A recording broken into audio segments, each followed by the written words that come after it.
We will now begin the Boynton Beach CRA meeting today, Tuesday, September 10th, 2019 at 6:30 p.m. Would everyone please rise for invocation by Board Member McCray, followed by the Pledge of Allegiance. Let us bow to the Creator Maker of all mankind. Father, here we are once more again, standing in your presence, asking for your guidance, but most of all, asking you to lead us to do what is right tonight as we make decisions for all of the citizens, not only in Boynton, but also for our surrounding communities.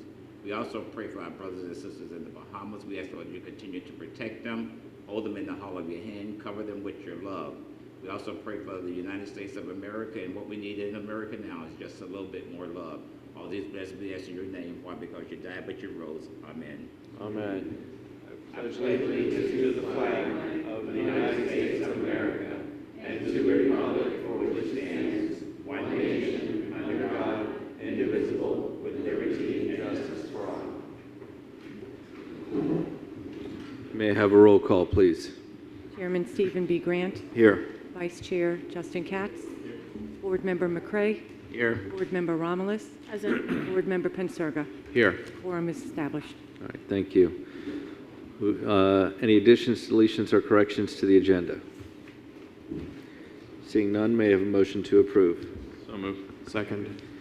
All those in favor state so by saying aye. Aye. All those opposed? Agenda is approved unanimously. Legal. I hear we have some items. We do. We just have one item. I just wanted to bring to the board's attention that there are some new statutory changes governing the behavior of CRAs that go into effect October 1st. Have us what now? There were some changes to the statutes that govern CRA. They become effective on October 1st. And so as part of that, the nonprofit grant program will need to be reformed. And so when it comes to that portion of the budget, your staff is going to recommend some reallocation of funds within that program, but it's just that the CRA is now required to focus more on physical sort of hard improvements rather than some of the soft grants that we've had in the past. Thank you. Informational items and disclosures by board members and CRA staff. I'd like to disclose I spoke with the congregation of United Church of Christ 2 Sundays ago at their service. Does anyone else like to disclose any items? Seeing none, moving on to announcements and awards. 2019 Florida Festivals and Events Sensational Awards.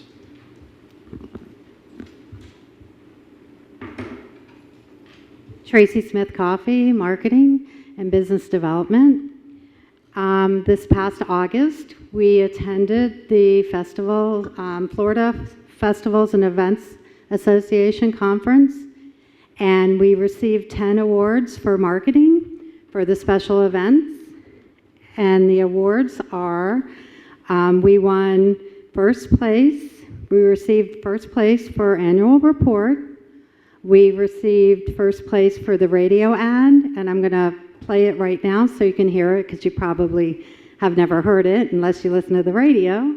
Hi there, Mermaid Shelley here. Greetings from the deep blue. Join me and my friends for a royal hunt at this year's Boynton Beach Haunted Pirate Fest and Mermaid Splash, Saturday, October 27th and Sunday, October 28th in downtown Boynton Beach. This free family event features 12 stages of lively entertainment, music, delicious food and drinks, an enchanted market, kids activities, a mermaid pageant, and so much more. Dress in your best costumes and experience the magical world of pirates and mermaids. Visit bbpiratefest.com to learn more. We received second place for event photo. Excuse me. Hello. Hello. Whose voice was that? That is our Mermaid Shelley. She is our MC for the Mermaid Pageant, and she's an actress from the Lake Worth Playhouse. Thank you. We received second place for the PTV television, social media, and YouTube. We received second place for a promotional t-shirt for Holiday Boat Parade. We received second place for Calling All Captains flyer for the Holiday Boat Parade. We received second place for the event map for the Boynton Beach Haunted Pirate Fest and Mermaid Splash. We received third place for the PR and media campaign for the Boynton Beach Haunted Pirate Fest and Mermaid Splash. We received third place for the promotional mailer for the Boynton Beach Haunted Pirate Fest and Mermaid Splash, and we received 3rd place for the billboard for Blarney Blash.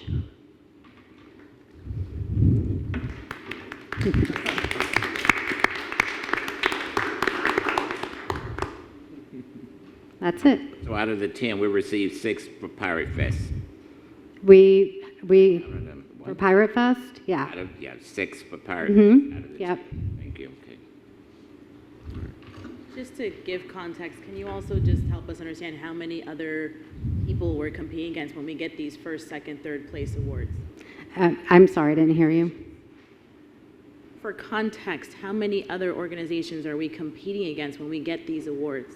Well, I stated on the agenda item, I think it's, There were a total of 190 events yeah. submitted across the state.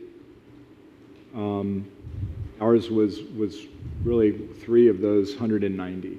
So I broke it down by Palm Beach County and on the agenda item as far as how many different municipalities entered and what awards they received. And we did submit 23 and we came out with 10. Okay, let me just jump in here. First of all, everybody out there don't have the information that you just said. We do. That's why the question was so that they know how well we did. That's why we asked the question, and thanks for Yeah, that's fine. Okay, but you told us, but it's on the agenda. That's for us. They don't have the agenda. That's what I'm trying to get across. That's what we're trying to say. Thank you. I'm helping you toot your own horn better. right, and You're welcome. that's right. There's 190 events submitted and over 4,500 festivals and events and fairs in the state. Very nice. Congratulations. Fabulous. Thank you. All right. Thank you. Any discussions for informational only? Seeing none, moving on to public comments. Individual speakers will have 3 minutes to make a presentation. Please state your name and address for the record. Hi, Susan Oyer, 140 Southeast 27th Way. In case I missed it on the agenda, and please let me know if I'm wrong, the house on Northwest 5th Avenue and Seacrest, the one that's across from my family's property in the Cottage District on that block, it's the beautiful one that looked like a castle that has the big wall around it. It burnt down in the last 2 weeks. It didn't burn down. It burned up. It's still up. Burnt up. Yeah, I understanding they're demoing it. That's what my tenant told us, that they told him that they were going to knock it down. So I was wondering if CRA was planning on picking up this piece of property, or at least attempting to pick up this piece of property, since it's directly across the street from the Cottage District, and I wasn't sure if you guys were even aware. That might be something worth looking at. And my second thing is, you all know I sit on the Sister Cities Board. I've been put in charge of the Farindola Italy Committee, and we are getting our Italian visitors. They're coming over Thanksgiving week. So maybe you kind of want to put that down on your agenda. We'll be hoping to see all of you 1 or more times at 1 or more events that we will be doing. I haven't gotten the whole list yet, mostly because my email wasn't working at work today, which is Vice Chair's issue, I'm sure, as he gets to hear about that. But I'm waiting. We have 4 people coming over, the mayor, the vice mayor, the lady who does the cheese that Mayor Grant and I went to her farm to see how she makes the cheese, and the young man who organizes everything and speaks English really, really well. And the 4 of them are coming, but they're all coming at different times for different stays. So we'll be organizing, or I will with my committee, the official signing paperwork and all that kind of stuff. But hopefully we can see you guys at a bunch of those events, if not as many as humanly possible. And we will be planning a wonderful agenda for the different people who are coming. And it'll be between the 20th and 30th, but you know, the dates are not firm. That's drying concrete dates, I guess is the best way to put it. So if you want to pencil those in on your calendar, I hope we'll see all of you, and other CRA staff, of course. whether you're coming as CRA or as, commissioners. I hope to see all of you, and I hope to see the CRA as well. Thank you so much. Thank you.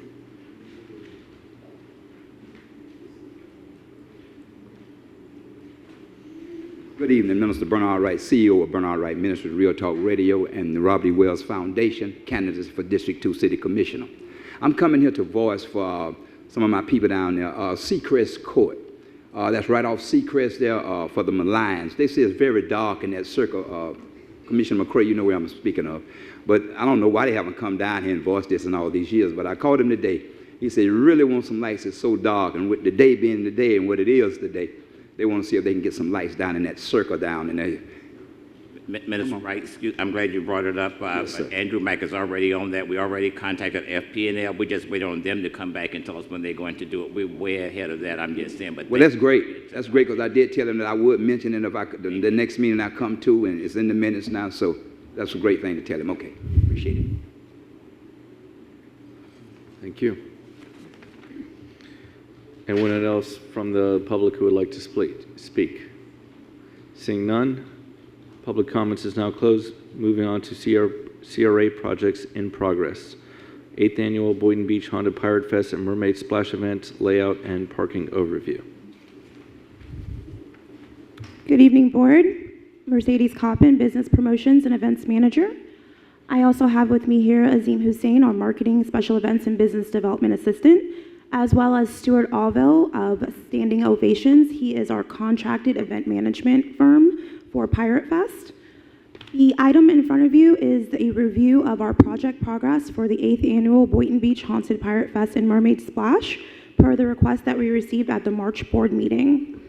We have the working site map for the event, which outlines all of the logistical elements of the event, as well as key areas such as entertainment, where our information booths will be located, as well as restroom locations.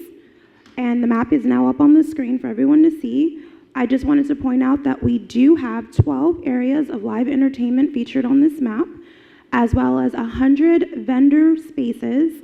That is vendor space for business development vendors, as well as retail and food vendors.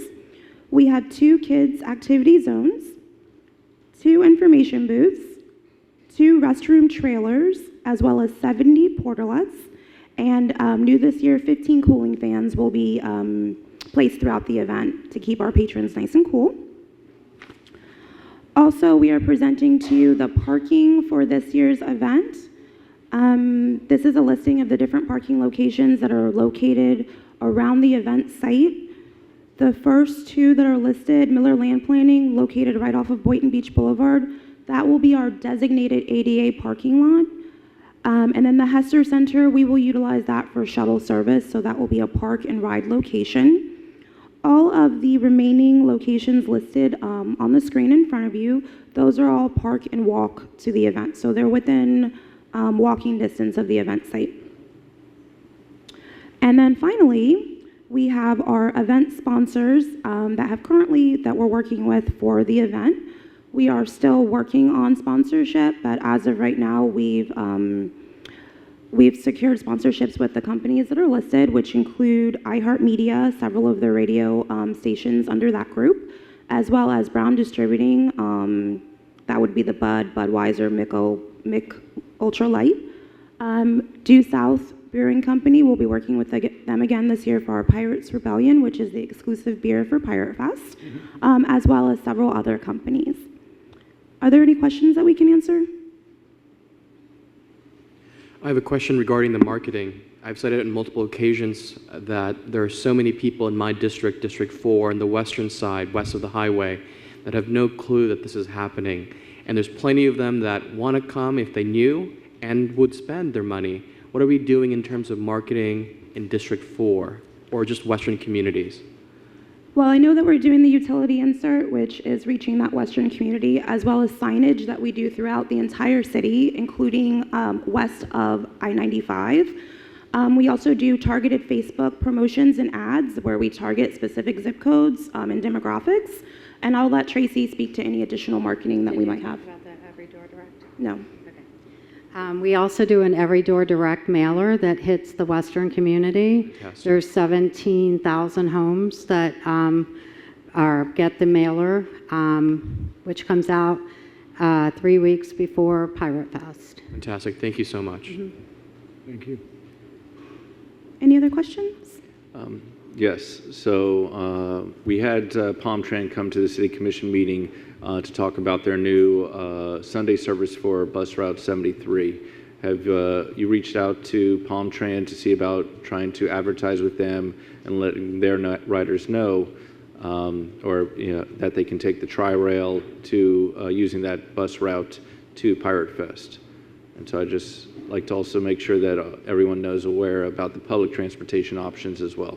Okay, absolutely. We can certainly look into that. Anything else? My next question, I haven't even asked the first one. Anyway, we still gonna be downtown? Downtown, yes. The event will be in the same location that it was held in last year, which is going to be surrounding Dewey Park along East Ocean Avenue and Northeast 4th Street. Okay, what are we doing? I'm just saying with construction, I'm just saying, we're already in a mess downtown. I'm just saying, my concern is that I'm looking at safety. Absolutely. Safety is key when we're planning the event. We are staying away from the town square development project completely. So the event where it used to span all the way, the entire span of Ocean Avenue, now it's only between Northeast 3rd Street and Federal Highway. So it's more condensed. So there's really no reason for any patrons to be visiting the the western end of Ocean Avenue. And we're gonna make sure that we monitor the FEC, the railroad tracks. Absolutely. We're already working with the police department, and they are in direct communication with Brightline. I just also wanted to add that we're currently coordinating with the Haskell construction and design team with D2L as well. We've shared the map, and we'll continue to do that to make sure that they secure their site and that they make everything accessible to the pedestrian that do wander through the street to get to the event site. So that's ongoing. Any other questions from the board? Seeing none, thank you. Thank you. On to our next item, the CRA Economic Development Update. Yes, Board, we once again are reporting on our economic development grants progress throughout the fiscal year, and as we are now in September, our last month of our fiscal year, we started out with $544,356 in our grants budget. We have awarded to date $417,332, leaving us with a balance of $127,000. And Bonnie, that includes tonight's okay, great. So we would roll that forward into next year if the board desires during the budget item. Some of our new ones for this evening are the Boca Babes, Common Grounds Brew and Roastery, Angels Secrets, Tokyo, and one other business, Terry Nori Properties, which is the owner of the Boca Babes OBGYN office. Thank you. Thank you. Moving on to item 10C, Historic Women's Club of Boynton Beach Stage Wall Mural Update. Yes, good evening, Board Chair and Board members. Twee Shutt for the record. As part of the interior painting project for the Historic Women's Club of Boynton Beach, there's an existing waterside landscape themed mural in the back of the stage that has been scoped out to be repaired and painted in more neutral, more flexible colors. It was at the request of the board chair and the board for us to research the historic, if any, historic significance of the mural before the painting. That includes the the artists, as well as the methods or any information that could be in historical context. It was also the decision for the board to have it brought back at this meeting so that the continuance of the painting project will proceed as scheduled. Staff has researched, and in the backup in your agenda item, that the mural was painted in the late 1950s, which is more than 50 years old, by Mr. Bernard P. Thomas, a local artist. This artist was well known for his Western painting of America, as well as the naturalistic painting. He originally studied in the Beaux-Arts School, as well as have done numerous painting and commission in Wyoming. He relocated in the 50s in Boynton, and recently the mural was pretty much damaged by a lot of the water damage to the roof. And according to our research with the previous owner, the ladies at the Women's Club, that the mural was recently repaired in 2015 by a local artist and her students, I believe 3 of her students. The documentation was in the backup material in the board packet. The estimate, we also went beyond and researched some cost estimate from our historic preservation, conservation, art folks.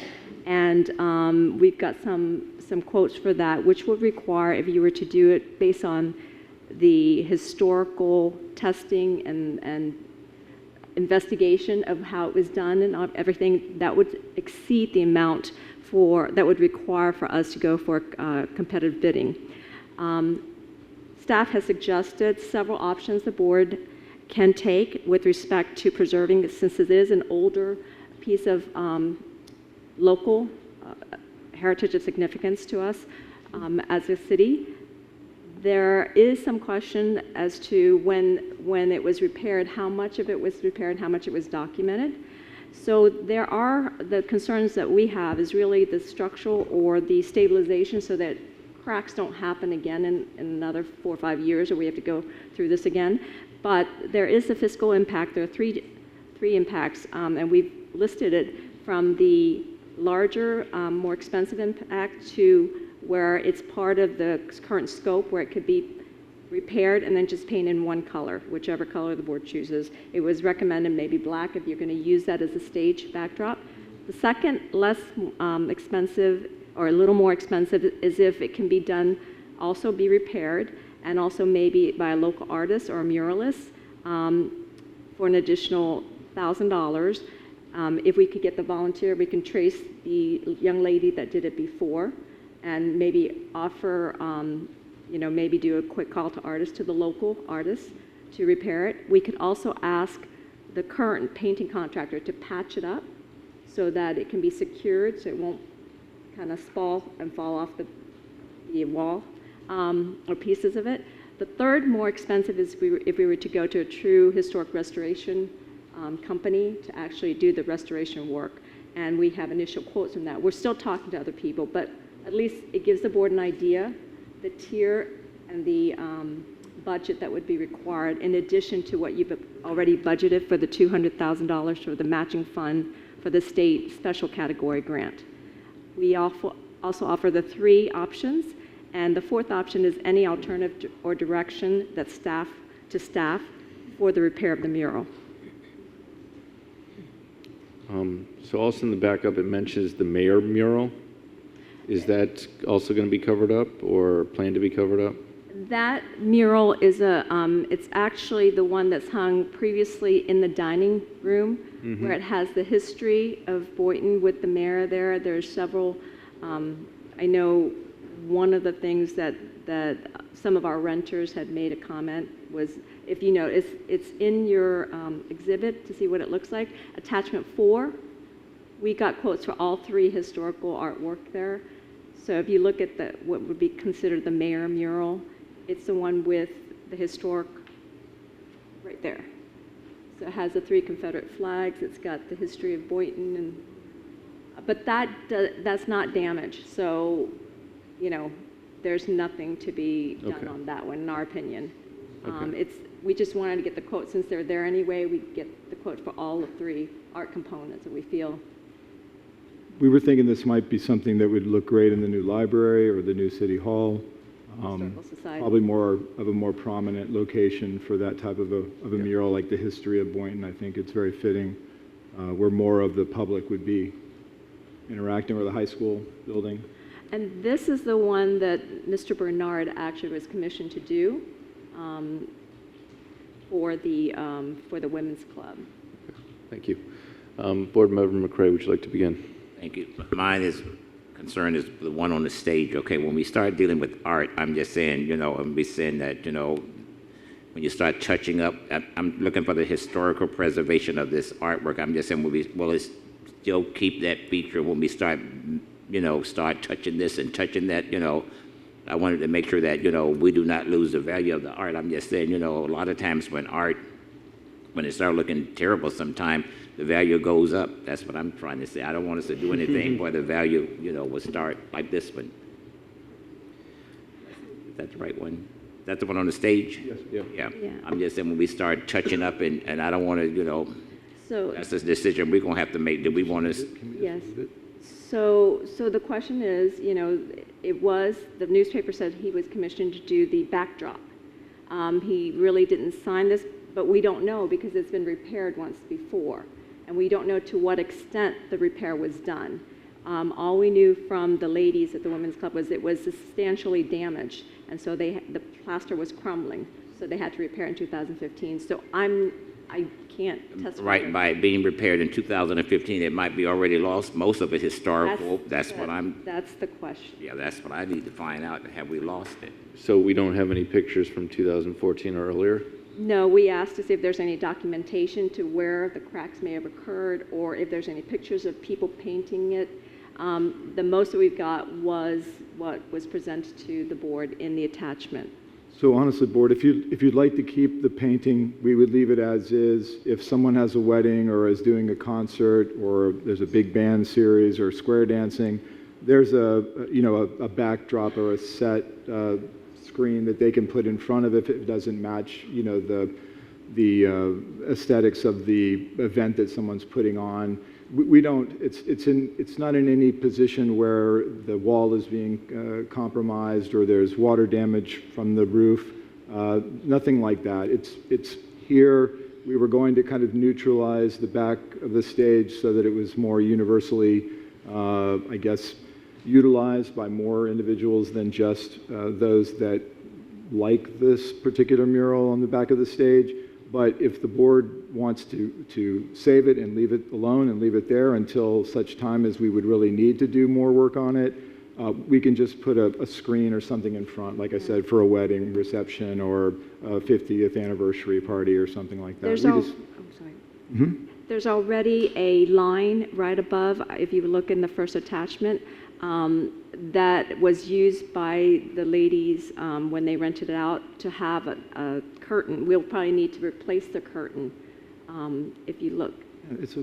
Right there it is. So there's a line that goes right across there. It won't block everything. It won't block everything. You'll still see the top of it will at least provide a better neutral backdrop without touching the mural if the board chooses for us to do that. We need to have funds to do that. Buy the curtain. Board Member McCray. Thank you. Most event planners, when they come to do an event, I don't care where it is, they always bring backdrops themselves. I'm just saying to cover things up to make it coincide with what is going on. What is the theme of the party that they're doing or whatever they're doing? Bless you. To make sure that it's going on with, the color coordination. I'm just saying we might not ever need to use it. I'm just saying, I'm in favor of like covering it up if something comes in. I don't want it to lose any more value. And do we have any plans to redo the two side rooms or the green rooms next to the stage? The dressing rooms, you mean? Yeah. Yes. That is going to be painted and refreshed, but that is also going to be as part of the historic special category grant to replace the flooring, if possible, and also the windows have been replaced, so that will be painted. So it'll be a nice, fresh, cosmetic. But are we trying to update those rooms to the 21st century, or are we going to leave them as is? If we're using historical resource money, we'll have to do it like for like. So I can replace the marble flooring with something similar to that period, but I really can't make a lot of changes if we're using their money. If we're using our own money, not a problem. We could do built-in furniture or mirrors or whatever it is that would turn that use into a dressing room of contemporary time. Okay. So to the board, I was able to speak with Debbie Coles-DeBay about this, and this mural does have historical value. It's been there for over 50 plus years. The question that the CRA has is we don't know what was retouched up or what wasn't touched up. I'm in the theory that, before we start changing this and destroying the historical value, that we really figure out what we want to do with the Women's Club, whether we want to just to have it as a catering hall or do we want to possibly turning it into a museum. So I'm okay with, leaving it alone as now, and just figuring out what we want to do with the Women's Club before we decide to cover it up or whether we decide to renovate it later. Is that a motion? I can't make the motion, but if you will. I'll make the motion for what you just said. All right. Do I have a second? I will second. Any further discussion from the board? So just for clarification, for right now, we're doing nothing. Nothing. Correct. Okay. Great. Seeing no more, all those in favor state so by saying aye. Aye. All those opposed? Hearing none, motion passes unanimously. Thank you. Moving on to consent agenda. Would anyone like to pull an item from consent agenda? I would. I Yes. would like to pull item D and E. All right. Items D and E, approve of commercial rent reimbursement and commercial property improvement grant program in the amount of $21,000 and $50,000 for Coastal QSR LLC doing business as Taco Bell located at 2391 South Federal Highway. The reason I'm pulling D and E was that when the Taco Bell came before the city, I voted against this project, and I cannot vote now to give them funds, so my votes would be nay on D and E. That's the only reason I'm pulling it. You all do what you want to do. All right. Yes, Vice Chair. I guess it's a question to legal because we discussed this when we were trying to changing some of the criteria for the grants last year. Do we have any discretion to pick and choose or deny if they meet the objective criteria for the grants?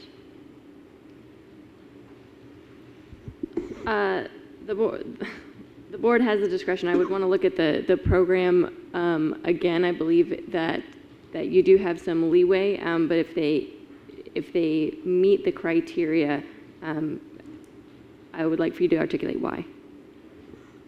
Okay, because if we're not sure if we can or we can't, I might request a motion to table on my concern. And again, when we talked about the grant program in general, there was discussion about these grants are, at least in my opinion, supposed to be intended for small businesses. We talked about national chains and stuff like that. Granted, it's a franchise, I'm sure somebody owns it, but to me, it's not the intent of these grants to subsidize a Taco Bell.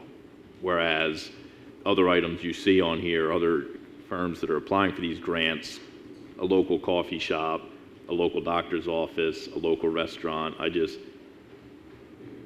again, it's probably a franchisee. It's not Taco Bell Corporation, I imagine, or maybe it is, I don't know, but I don't think $71,000 for a Taco Bell it's not my intended belief what this grant's for. The application for the grant is not a guarantee of funding. So it's not, I was like, oh, could you have it in front of you? Yes.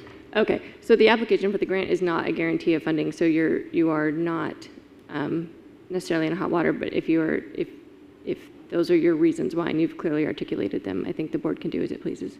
Okay, because that's my position is that this money, I'm not interested in giving it to a Taco Bell or a chain or a national type brand. It's for small local businesses, at least in my opinion.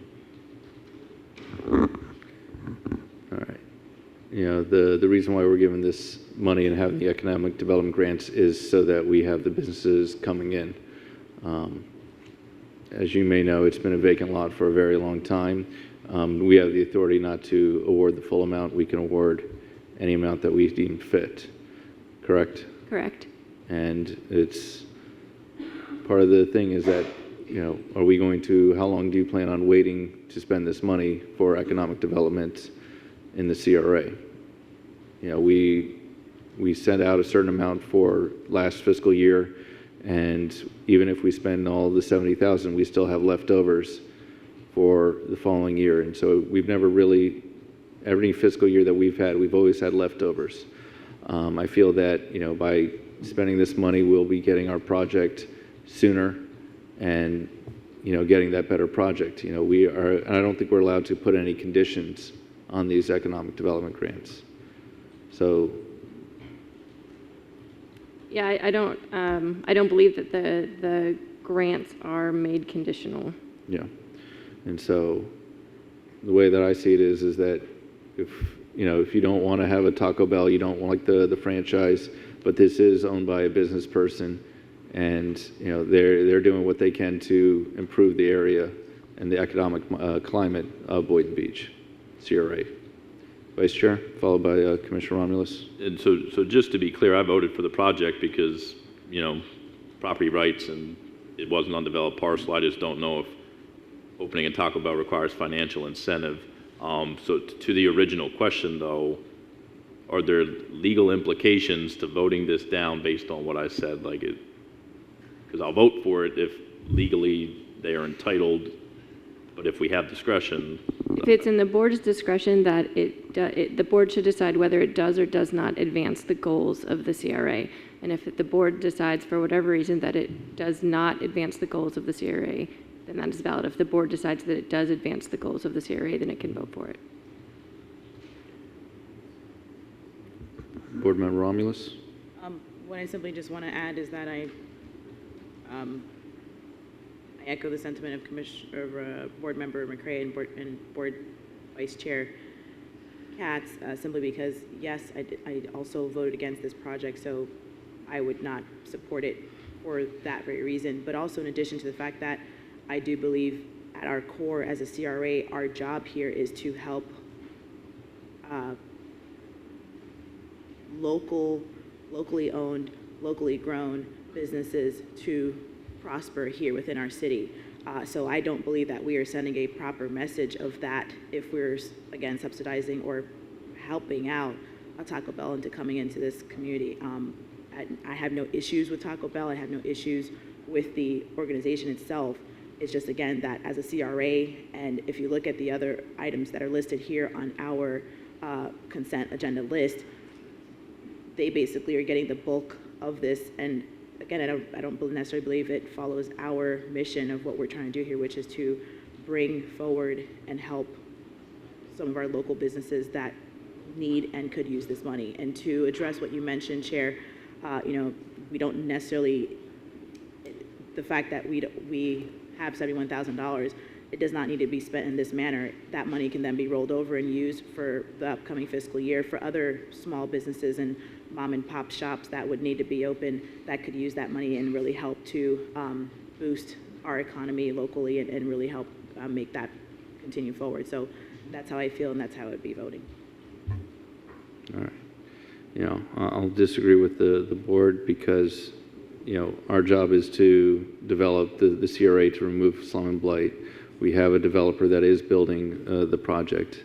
We issue tax incremental funding. We have in the past to plenty of businesses that are not local, that are, the multimillionaires that already have enough money that we gave more millions of dollars to.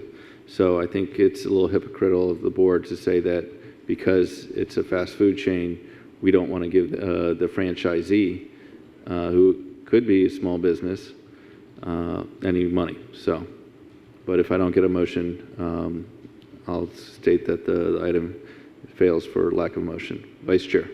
I'd offer a motion to table just to get ironclad clarification if voting no on this will lead to legal risk for the CRA. I'm making it clear, because again, I don't have a problem with the fast food place. I voted for the project. My position is these grants are to try, these are small business grants. This isn't the same as TIF to me. This is to incentivize businesses that otherwise might not have opened here.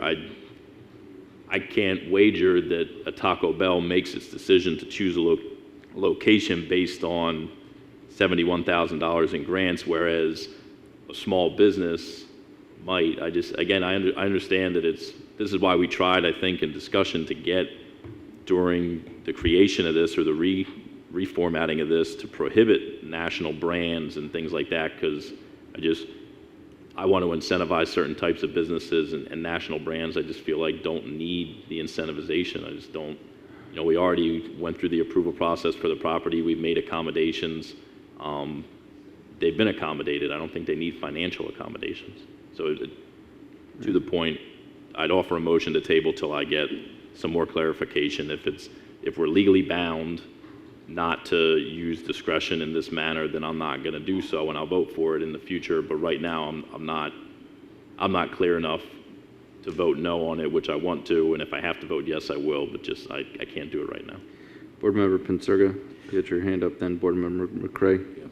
Thank you. I'm of the same school as our vice chair over there, and so I will second this motion to table until we get some legal clarification.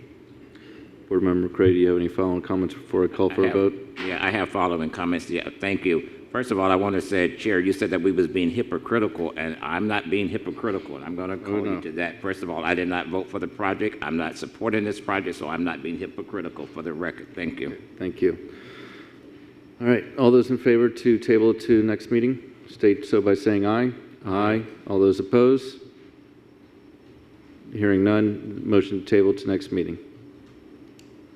May I have a motion to approve the remainder of the consent agenda? So move. Second. All those in favor state so by saying aye. Aye. Aye. All those opposed? Motion passes unanimously.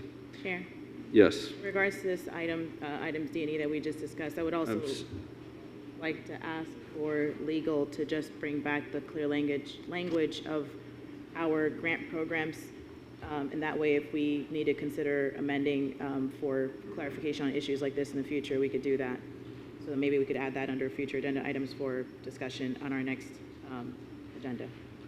Yeah, we would be happy to do a write-up for the board of what it means to consider these items. All right, thank you. May I have a motion to remove item 14A from the table? So move. Do I have a second? Thank you. All those in favor state so by saying aye. Aye. All those opposed? Item 14A, CRA Board discussion and consideration of Executive Director's annual performance review. I guess Twee? Yeah.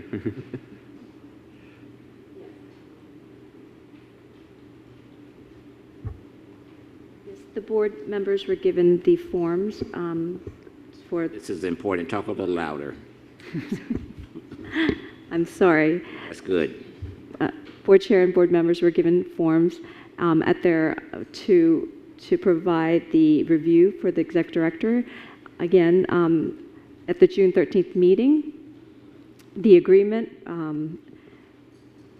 for Michael Simon to provide all the duties and responsibilities and obligation required of the executive director's position. That's in attachment 1. The agreement was amended back in September 19, 2018. And really, it's the options for the board to consider. Currently, the fiscal impact is indicated in the staff report is the amount of $145,800 with an automobile allowance of $250 per month. So with that, I'm here for questions if there's anything, but board can choose to discuss this. All right. Okay, may I start? Yes, board member Romulus. Okay, this is not reflective of you, Mike, but Bonnie, can you scroll down to the attachments? Click on attachment 3.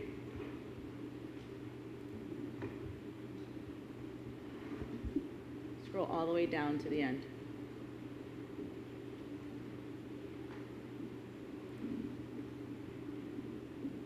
Right there. Do you see where it says evaluator's printed name?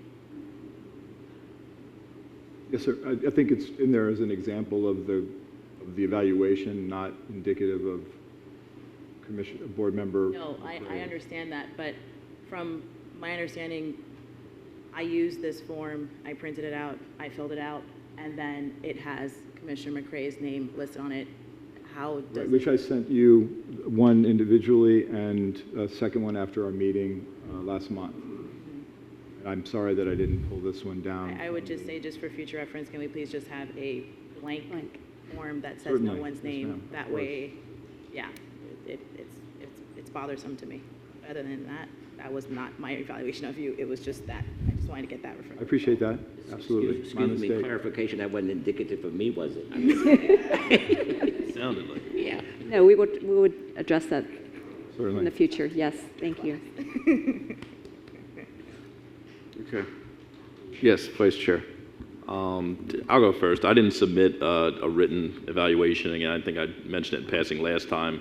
I have a serious amount of indifferent feelings about written evaluations because to try to condense a person's annual performance into a couple sentences or on a 5-point scale, again, this is a byproduct of broken evaluations in our public school system, which I hate.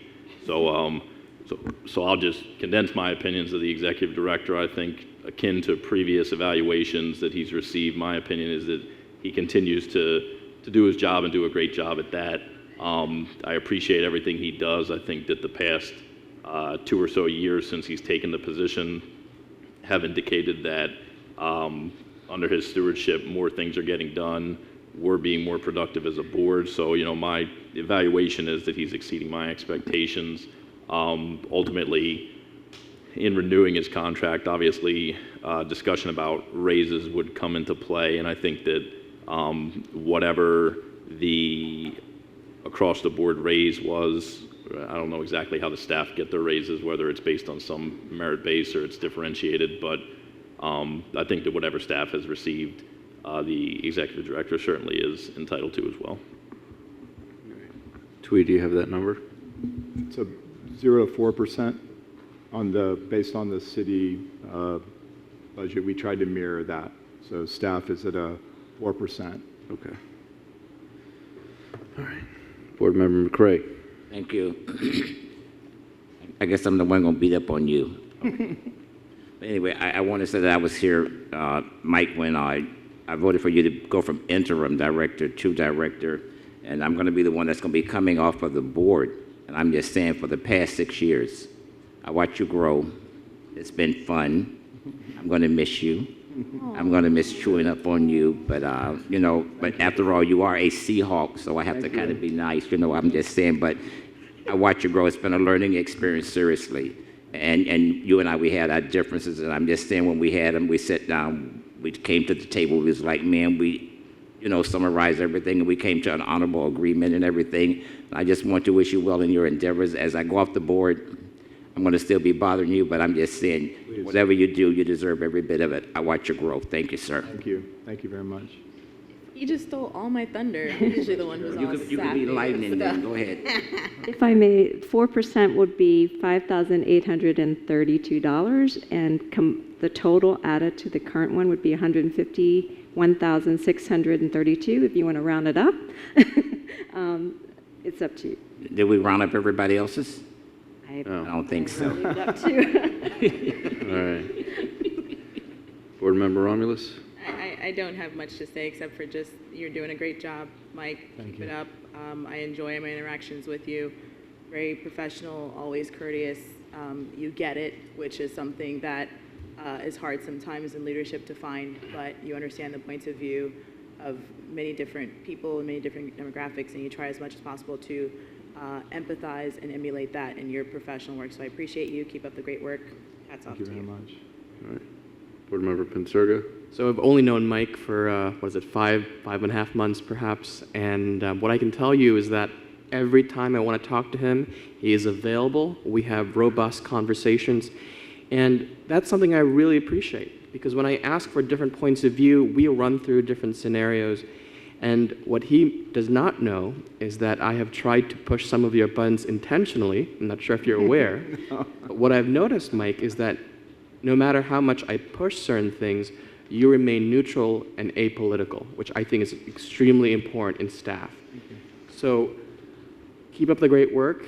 If this was high school, it would be a check plus plus or A plus or whatever it is nowadays. But Thank you very much. Really, I appreciate this good, I would categorize it as excellent, this conversational relationship that we have. And when I needed clarification, you provided that and remain unbiased. Thank you very much. Thank you. It's very kind. Thank you. All right. And so for myself, I filled out the application. I don't remember what I put on it. However, one of the things that I do remember is, your effort always to be better, which is just something very commendable for executive director. How, whenever we have an idea or something, you're very responsive to us by email or by phone. and just making sure that we are working together to have the best CRA board, staff, and district that we can.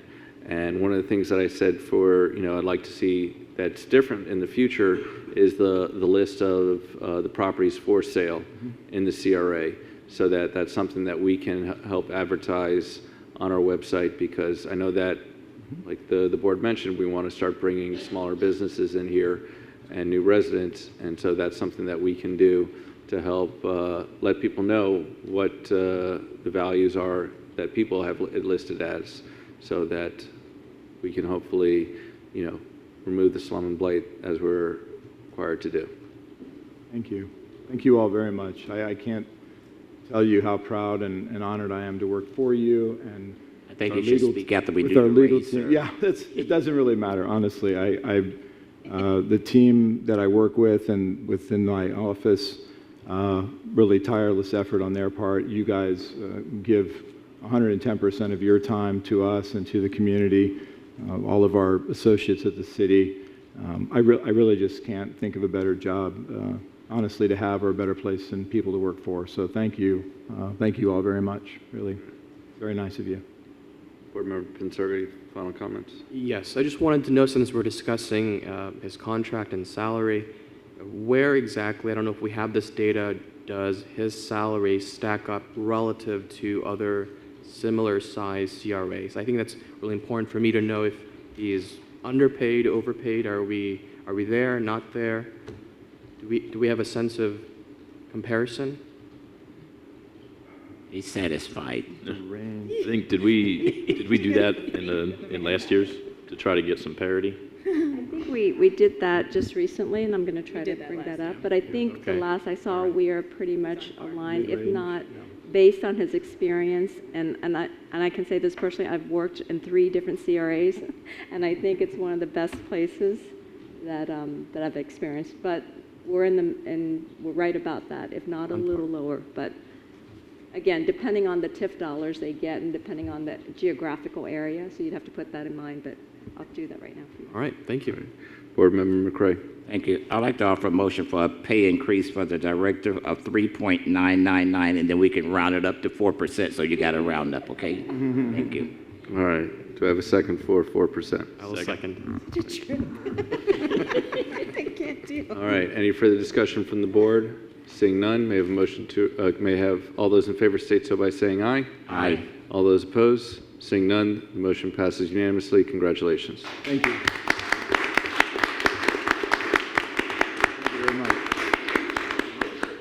You notice the city manager was clapping for you. Hers coming up, okay? Yeah.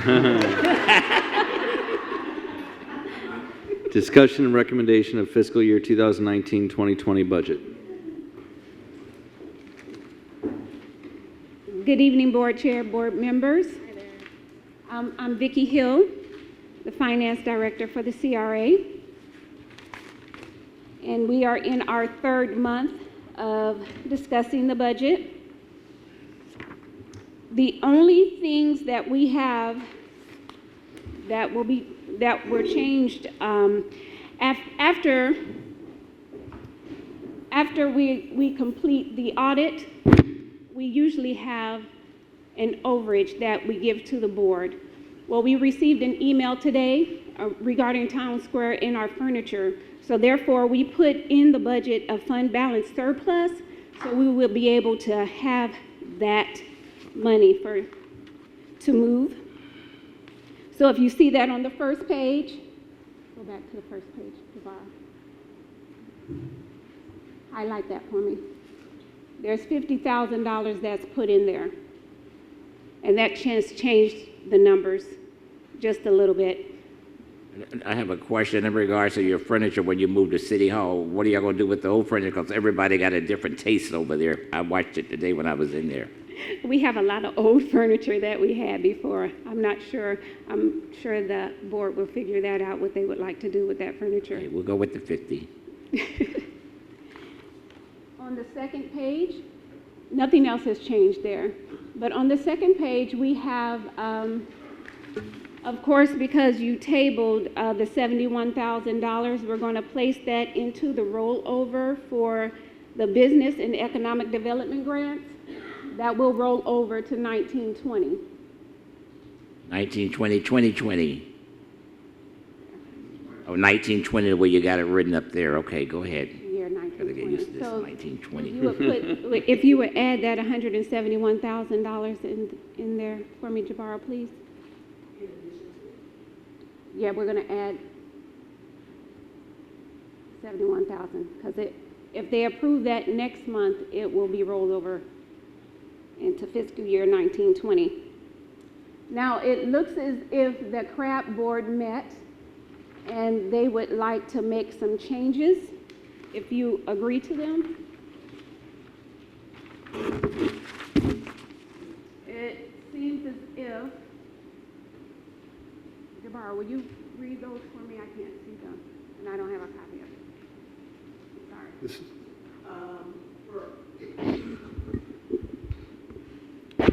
Jabara Jenkins, Accounting and Finance Manager. For the MLK Corridor redevelopment, the CRAB recommendation is $275,097. The additional change is business and economic grants. They recommend $289,000.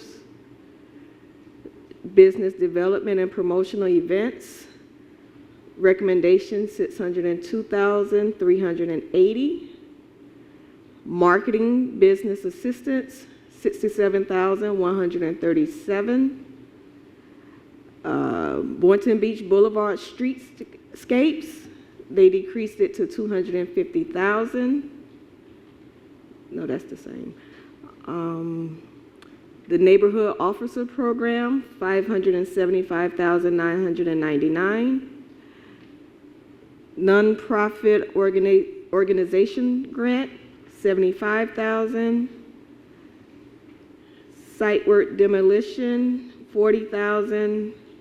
Professional development services, $35,000. Development project related and legal, $125,000.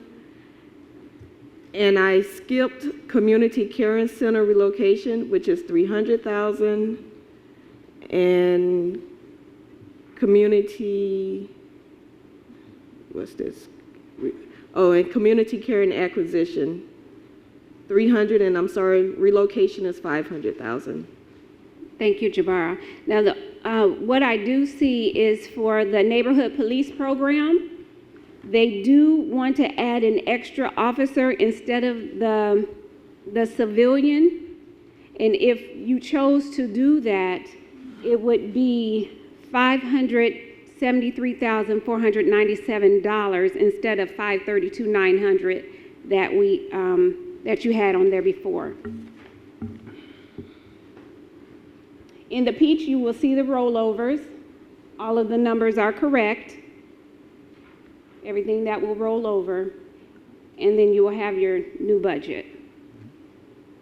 so unless you want to make any changes, this would be, in the green column is how it would stay, and the budget would move forward in that. All right, we got everybody's hands up, so we're just going to do it in order. Vice Chair, would you like to begin? Yeah, I'm content to stick with our initial proposals. I think that admirable as it may be, the police department put forward a proposal. I want to see how their proposal works out. I don't think we need to stack anything on top of it. So I'm comfortable with what we have. Some of the reductions in order to fund that, I'm not comfortable with in the items that they take from. So after everyone speaks, obviously, I'm content, to make a motion to approve the budget as we proposed at the previous meeting. All right. Board Member McRae. Thank you. Now you stole my thunder, but anyway, I'm going to be in favor of stay with what we propose. I'm just saying I don't want to see no reductions in the MLK corridor. I don't want to see the civilian going from that because the chief said that he wanted a civilian officer there, and I'm going to stick with the budget that we propose and thank the CRAB board for their work. Board Member Romulus. Nothing to add. Board Member Pincirca. I do have two questions. First, regarding the neighborhood officers program, I know we're having some challenges with hiring right now. I'm not even sure if it's feasible to fill these positions that we're trying to add.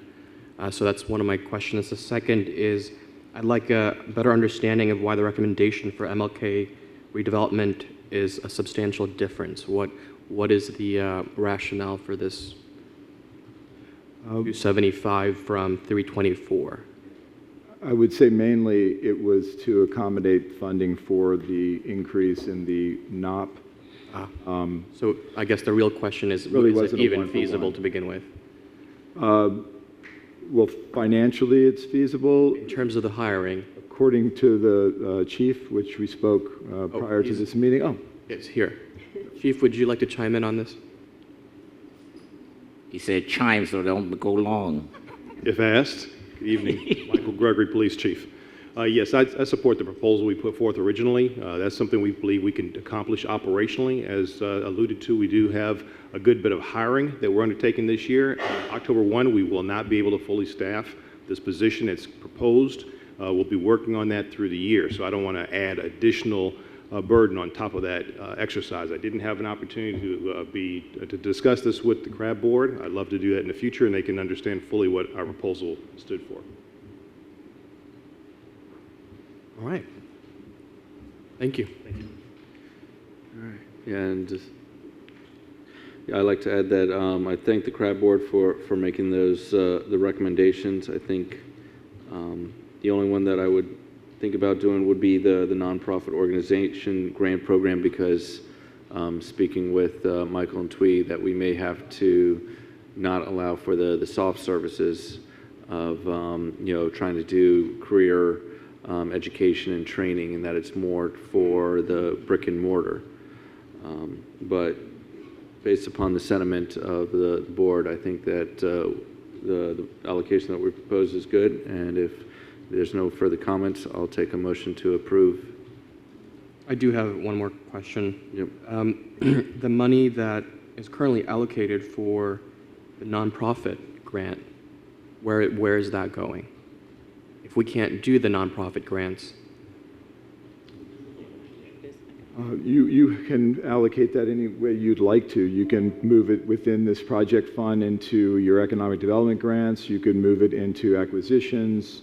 You have the flexibility of moving it within this project fund as the year goes on, or prior to this I would evening. be in favor of distributing some of that to the development grants. So one of the reasons, Board Member McCray, if you mind if I go first? Go ahead. Is that we are planning on changing the nonprofit grants to open it up to for-profit businesses, kind of allowing other people to work inside of not just Habitat for Humanity and the CDC to help with the residential rehabilitation for a lot of the places in the heart of Boynton Beach and other areas along in the CRA district. So that's why I'd like to keep it still at $95,000, because I believe that we can spend the money wisely to help improve the CRA district. Board Member McCray. Thank you for your comments. That's what I was going to say. But my whole take is that to Board Member Penserga, in the run of a budget, I'm just saying, year to year, we always transferring funds from one place to another. And, although we accept this budget, we can always move funds around. So I'm just saying, we don't want to get stuck in like saying, do it tonight and we have to change it again. But I'm in favor of the budget staying where it is. All right. Seeing no more comments, may I have a motion to approve? So move. Sorry, may I add a legal comment here? Yeah. So under the changes to the law, there's going to be less flexibility to move funds around. So unfortunately, so one solution that you could do would be to consolidate all of your grant program funding into one consolidated grant program, and then within that program, you could use it for the statutorily appropriate uses. Okay, so why don't you help us out and list us all the new category for the grants? Right. Motion will be to move all of the grant fundings into one category that says grant funding. All right. We accept the budget. Okay. And so. Thank you. All right, do we have a second? Second. Any further discussion from the board? Seeing none, all those in favor state so by saying aye. Aye. All those opposed? Motion passes unanimously. Thank you. Congratulations. And then just the resolution. Moving on to Item 14C. Was that the resolution? 14C is the resolution. Okay, so may I have a motion for consideration of resolution number 19-03, adopting the CRA budget for fiscal year 2019 to 2020. So move. Any discussion from the board? Seeing none, all those in favor state so by saying aye. Aye. Aye. All those opposed? Motion passes unanimously. Thank you. Wonderful. Consideration of amendment of terms for the lease agreement with the Boynton Beach Congregational United Church of Christ, Inc. for the CRA owned property located at 115 North Federal Highway for temporary use. Michael? Yes, Board. The minister, the existing minister for the Boynton Beach Congregational United Church of Christ, as well as one of their elders, Mr. Fred Birdsall, had requested that the board entertain an extension of their existing lease, which terminates on December 31st of this year, of 2019. Their transaction included, when we purchased the property, an acquisition and a post-occupancy agreement to the December 15th of 2018. And at that point, the CRA entered into a lease with them now that, the town square had kind of gotten figured out and what the city was going to do there. So you entered into a lease agreement that terminates, as I mentioned, on or before December 31st. It was requested by Reverend Jack Kopis and Mr. Birdsall to consider an extension of either 30 or 60 days. That's up to the board, obviously, to consider as the lease is terminated. One of the things they were thinking of was because of the way obviously the end of the month ends, it's near the holiday area, but that's completely up to the board to make that decision. I believe there may be somebody here in the audience that may want to speak or may not.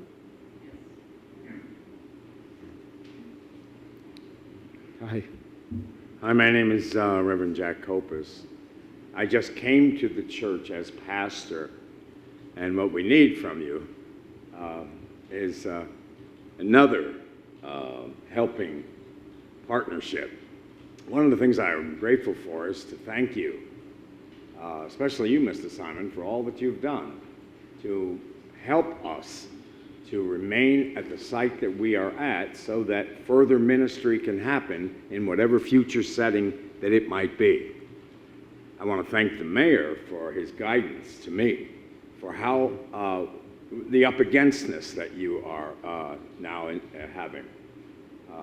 I thank you all for that cooperation. I've never seen it before. It's a great thing you did. And what are the things in a community that make for a lousy community? I think too many pawn shops, maybe a massage parlor, and maybe things going out of business, bail bondsmen, those are things that don't help a community. What helps a community? I think a church really does help a community because it's always in outreach. It's always doing something to help somebody. And we have people here who are directly connected to the Community Caring Center. They have had a thrift shop where people came from all around to shop and to receive goods that they wouldn't otherwise be able to afford. The church is there as a stable force to help community. And so I appeal to your better nature to say that what's happening now is a total renaissance of Boynton Beach. The mayor preached at our church, and his title was Building a Booming, Better Boynton Beach. You said he preached? Yeah, I was like, wait, what? You said he preached? Well, yeah. They're talking. I'm going to say and that's before I learned about term limits, or anyway. But the idea is, we come to you again asking for your help in partnership. That what you did was great. I wish you could experience what I experienced. It's really a fellowship of goodness. And if it's possible, what we're looking for is 6 months to a year. And then we'll be able to have a better footing. This whole thing was really a rocky thing. I had no participation in it. But I really do admire it from afar because you have vision. And for that, I think you need to be commended. And we would like to share with you and continue to partnership with you. So whatever you can do for us, and in whatever way that you can do it. Mayor gave me a homework assignment. Go check out the fair market value. And I had no idea what that was. Well, now I do. And I thank you for that guidance. We would really appreciate whatever help you can offer to us. Did you find out the fair market value? I did, yeah, I did. What is that? I believe it was $18 per square foot. Per square foot. And what is the square footage? Yeah, 1947. Okay. So that means that at the end of the year, you get $420,000. We're not going to do that. Can't do that. But I must say, it was a learning experience. You said you trust God, right? Yeah. Right now, I'm trusting this board to. The word that comes up is leniency. We do realize that everybody has their own up againstness, and we have been feverishly in discussion about how that could happen. And so we're prepared, and we would ask if you wouldn't mind to be able to open the possibility for us to be in discussion with you for continued, for up to 12 months. Vice Chair, would you like to begin? So just to staff for clarification, the item before us is an extension from December 31st to January 31st, correct? It's a 30-day extension. Correct. And is it so what's before us is a 30-day extension. I know that we have the library there. We have other things that might come up by virtue of what's going on downtown. I'm not at a position where I would want to restrict our ability to utilize the space. I think we've extended it before. I have no problem giving it a 30 or 60-day extension, but I would not be in favor of a 6 or 12-month extension because we don't know what we might need to use that space for, and if we lock ourselves in, then we know we can't use that space. Like, we're entering a critical phase now of construction downtown, and the unknowns are abound. So I appreciate the church and everything, but we made an arrangement. We've already made an extension. The item before us is a 30-day extension. I could go up to 60, but I would not be in favor of anything beyond 60 days at this time because I don't want to handcuff ourselves and then we end up having to spend money to utilize other spaces, the city or CRA out of pocket. We'd have to spend money on that when we have this space available since we already purchased it for $3 million. Board Member McCraig. Thank you, Reverend. I do feel you, but in you giving your description, you said things that's not needed. You used the one that you said was a bills bondsman. Sir, I'm going to disagree with you. I'm just saying, crime is on the rise, and I'm just saying if anybody is arrested, not for the wrong reason, but I'm just saying, and they would need a bills bondsman. The other things I can kind of go along with. I just want to let you know anything else I can kind of buy into, but bail bondsman, I cannot. I'm just saying. But I'm going to be kind of like on the same page that Vice Chair is on. I'm just saying the 60 days I can go along with because I don't know what's going to come in. Then after 60 days, I'm from up here anyway, so it's going to be all right with me. All right. Well, we are here requesting and asking for time because we wish to be part of what's happening in Boynton Beach. They started many years ago. They wish to continue that in whatever ways possible. So it's an exciting time, but it's also a trepidatious time. Right. You all started many years ago. It used to be a bank building, sir. I was here, so I'm with you. And they converted it to a church, and then the nearly new shop that they've run all that time. And they've always been out in the community. They've always been there in that very spot, which makes it ideal because that's where the people are that have the greatest need. How many members in your congregation now? We're assessing that. Anywhere from 50 to 75 names on rolls, but we're skinnying things down. Okay, names on the roll. That sounds good. How many be in attendance on Sunday, sir? 20 to 30.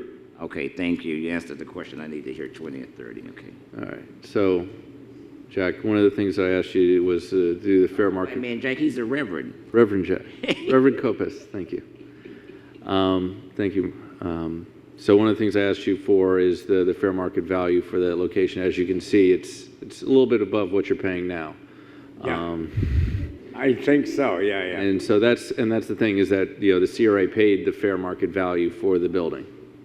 And so the way that I see it is that I talked to the city manager in Public Works, and we're spending about $4,000 to $5,000 a month for those portables outside of the library. And so to go along with what the vice chair and the board member CRA is saying is that, to have the extension for the 60 days, I'd like to charge the $5,000 to give you those, per month for those 60 days. Well, all I can say is that's great if it was for 6 months. And that would be something that we would maybe rejoice in. The way it is now, we still, even if we paid that money, we'd still be up against timeline. And that's not your problem, but that's our problem. And so that's kind of, I think, the negotiation that's happening. And, I'm not the one to make the motion. That's something from one of the board members to do regarding the extension. So, all right. Do we have a motion? I'm going to offer the motion to extend it 60 days, and there's no need after that. I'm just saying it can come back before you all, and you all could consider extending it again. Do you want to have for them to be charged the same rate or any additional rate?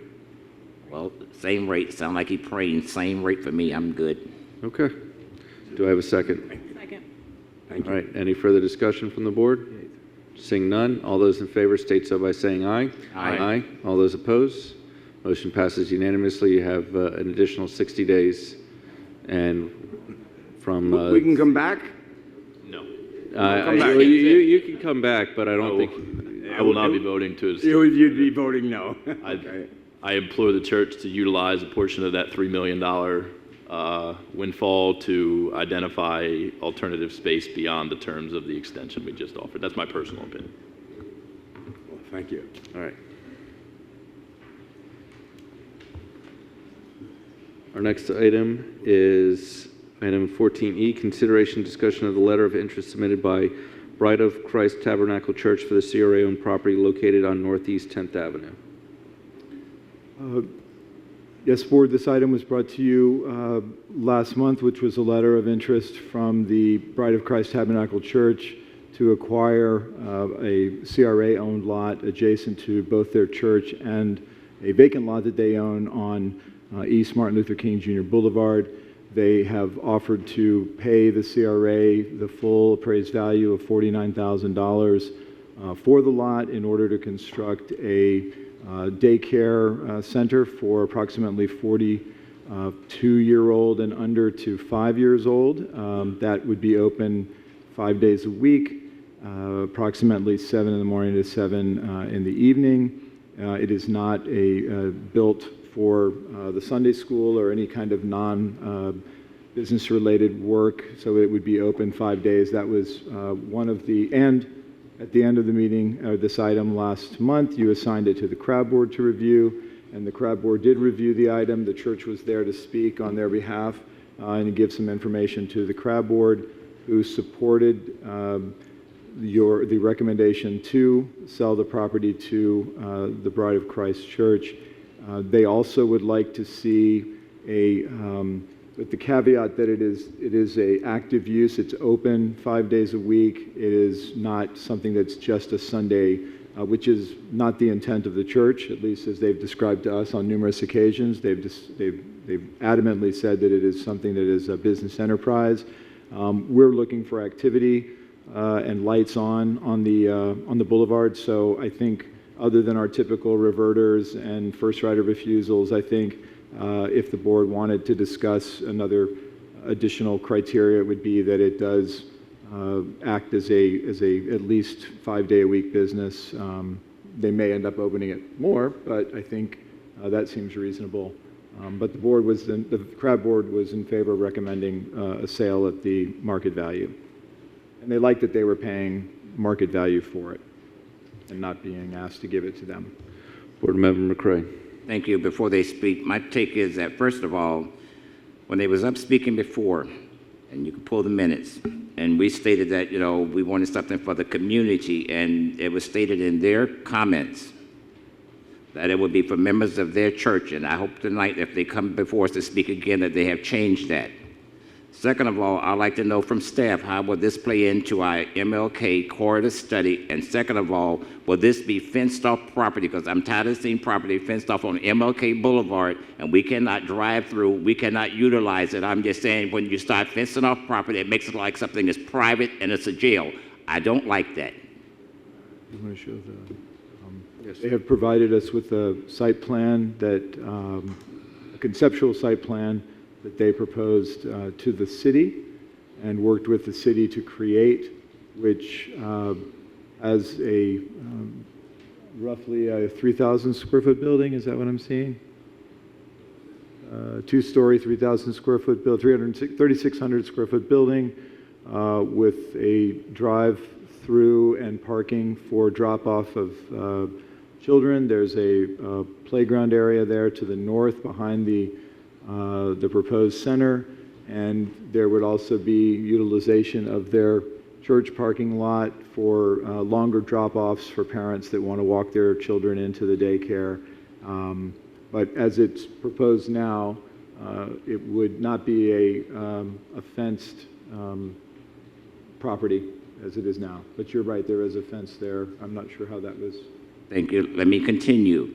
The next thing that they said when they stood before us was that they did not rely on money and stuff, and I'm just saying, that they almost like they just do like charity missionary.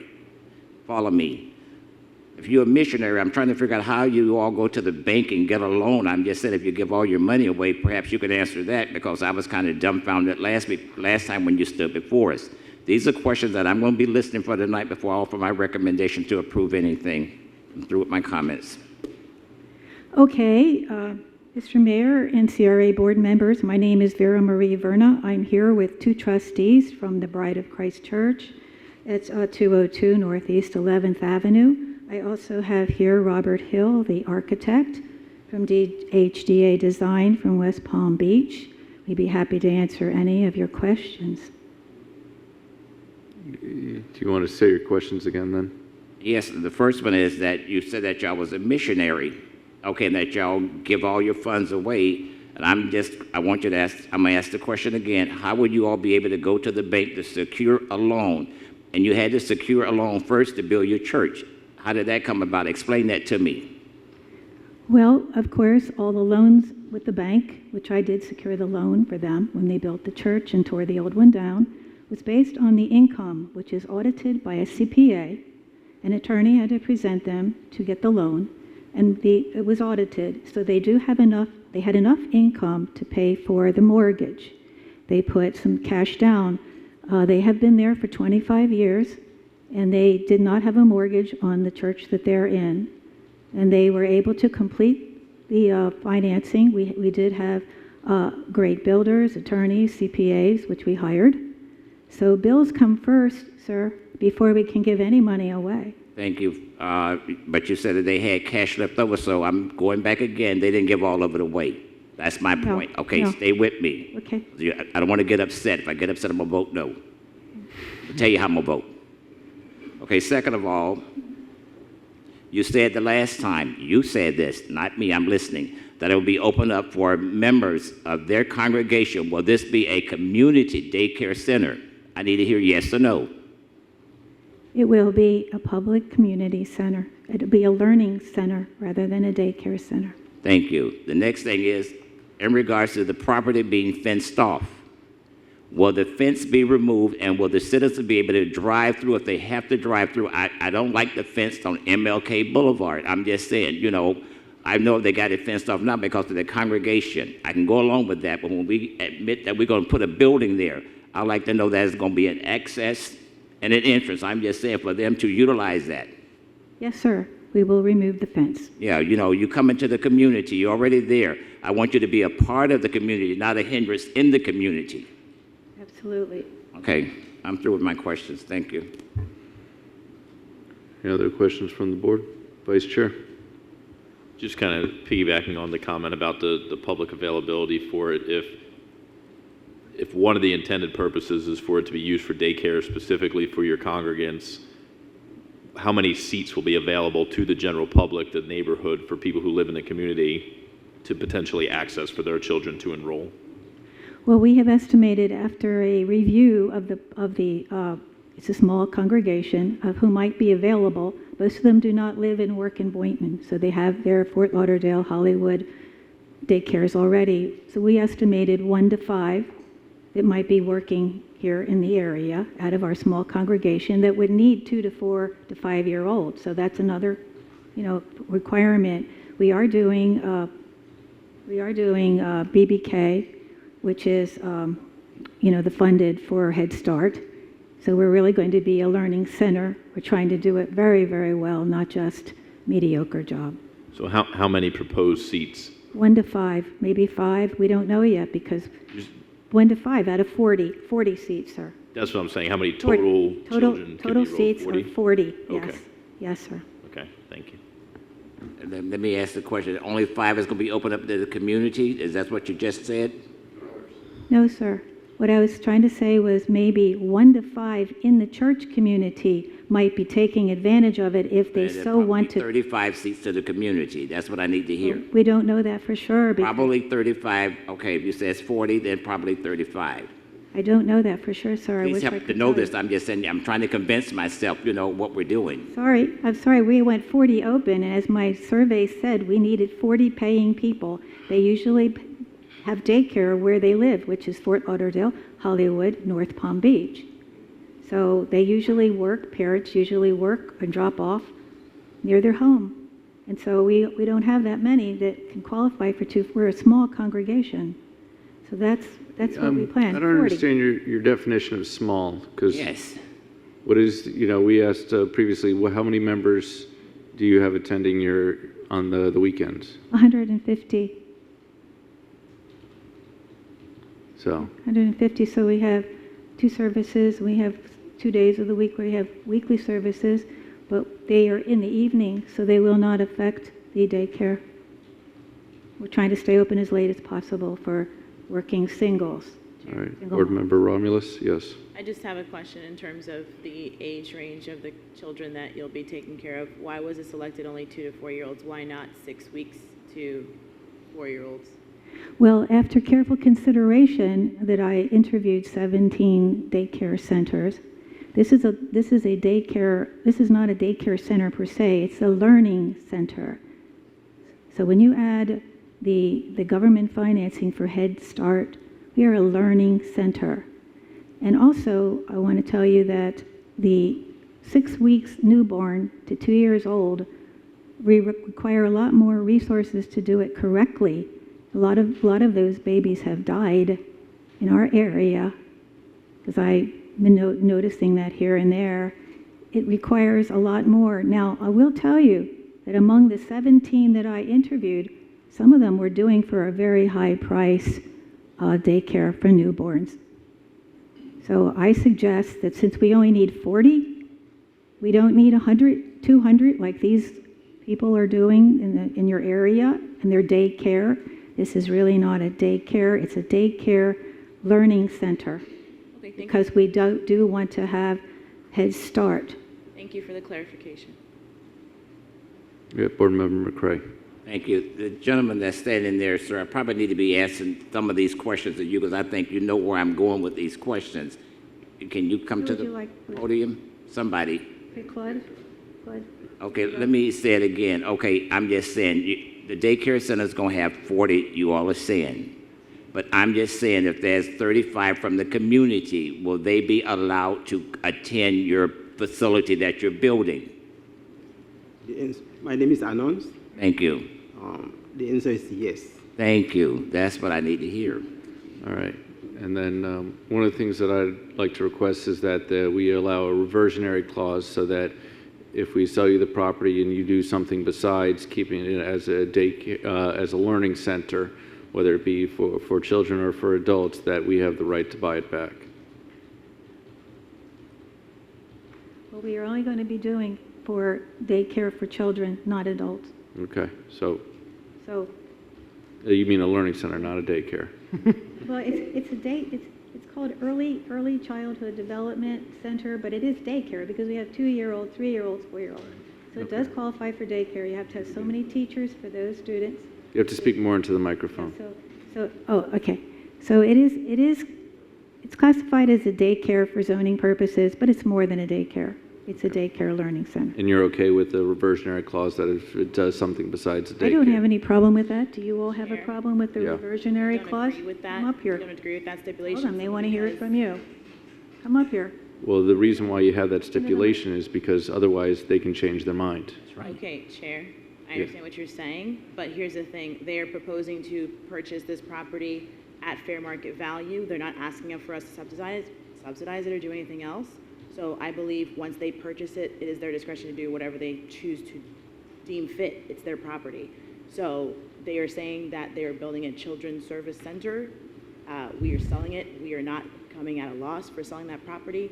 They can then choose to do whatever they want. I don't believe we should have any type of stipulation on that property after we've sold it to them to say that, you know, if they make it something else, we should take it back. I don't believe that that's proper. We don't, the future CRA doesn't have to, but that's something that, you know, I wish we did for a lot of different properties because what we thought was going to happen didn't necessarily happen in the CRA. Board Member McCray. Thank you. I'm in favor of the reverter clause, and we need it in there because I'm just saying we're trying to do what is required of the MLK corridor. And I'm just saying they could come in and say that they're going to do that, and like I'm talking about fencing it off. They can come in and say, we bought the property, now we need more parking, and we're going to fence it off. I'm not in favor of that. This is why we need the reverter clause in there, because I'm not happy with seeing it fenced off now. Board Member Romulus, I do disagree with you. We do need to have control over that property, whether we sell it or not, and they purchase it or not. We do need to have control on that property. It's on MLK Boulevard. Once it is sold, it belongs to the private property owner. Then maybe we don't sell it. You no longer have any type of jurisdiction on that property once it's sold. So you can add that you have something about fences that you need to have as a stipulation to selling the property, but I do not believe that, again, they should be held to the standard of, they've already told us what they want to do with it. Let's take them at their word, especially being that they're a church. I would actually think that that's at least something to give the benefit of the doubt to. So again, we're not subsidizing this. We're not asking for they're not asking for anything else. They're coming at fair market value here. Let's stop, being around the bush here, and I'll just make a motion to approve this purchase to the what is it, Church of Bride's Church? I forget. Bride of Christ Tabernacle Church. Bride of Christ Tabernacle Church for the appraised value. Is there a second? I'll second it for discussion. All right, Vice Chair. I understand and agree to an extent with what everyone's saying. Again, my concern, leaning in Board Member McCray's position, is that we're trying to redevelop MLK. If we sell it and there's concerns that it'll be turned into a private center only for your congregants, and I agree that I'm not in favor of necessarily putting restrictions on it. So all I can do is put faith in your word up here, I guess, and as was stated, you're a church, so hopefully faith in the word of a church means something. I just don't want to see it turn into a private extension of the church that denies access to the community when we're trying to build up MLK for the sake of building up the community and providing new goods and services and opportunities. So again, I'm not going to vote to put restrictions on it because all I can do is take you at your word on that. But I would ask you, just for the record, to make clear that it is not your intention and you have no intention or plans to ultimately gain approval, purchase this property, and then turn it into a private daycare center exclusively for your congregants. That's not something that anyone who's proposing this could see happening anytime soon. This will be a facility that can be accessed by the public.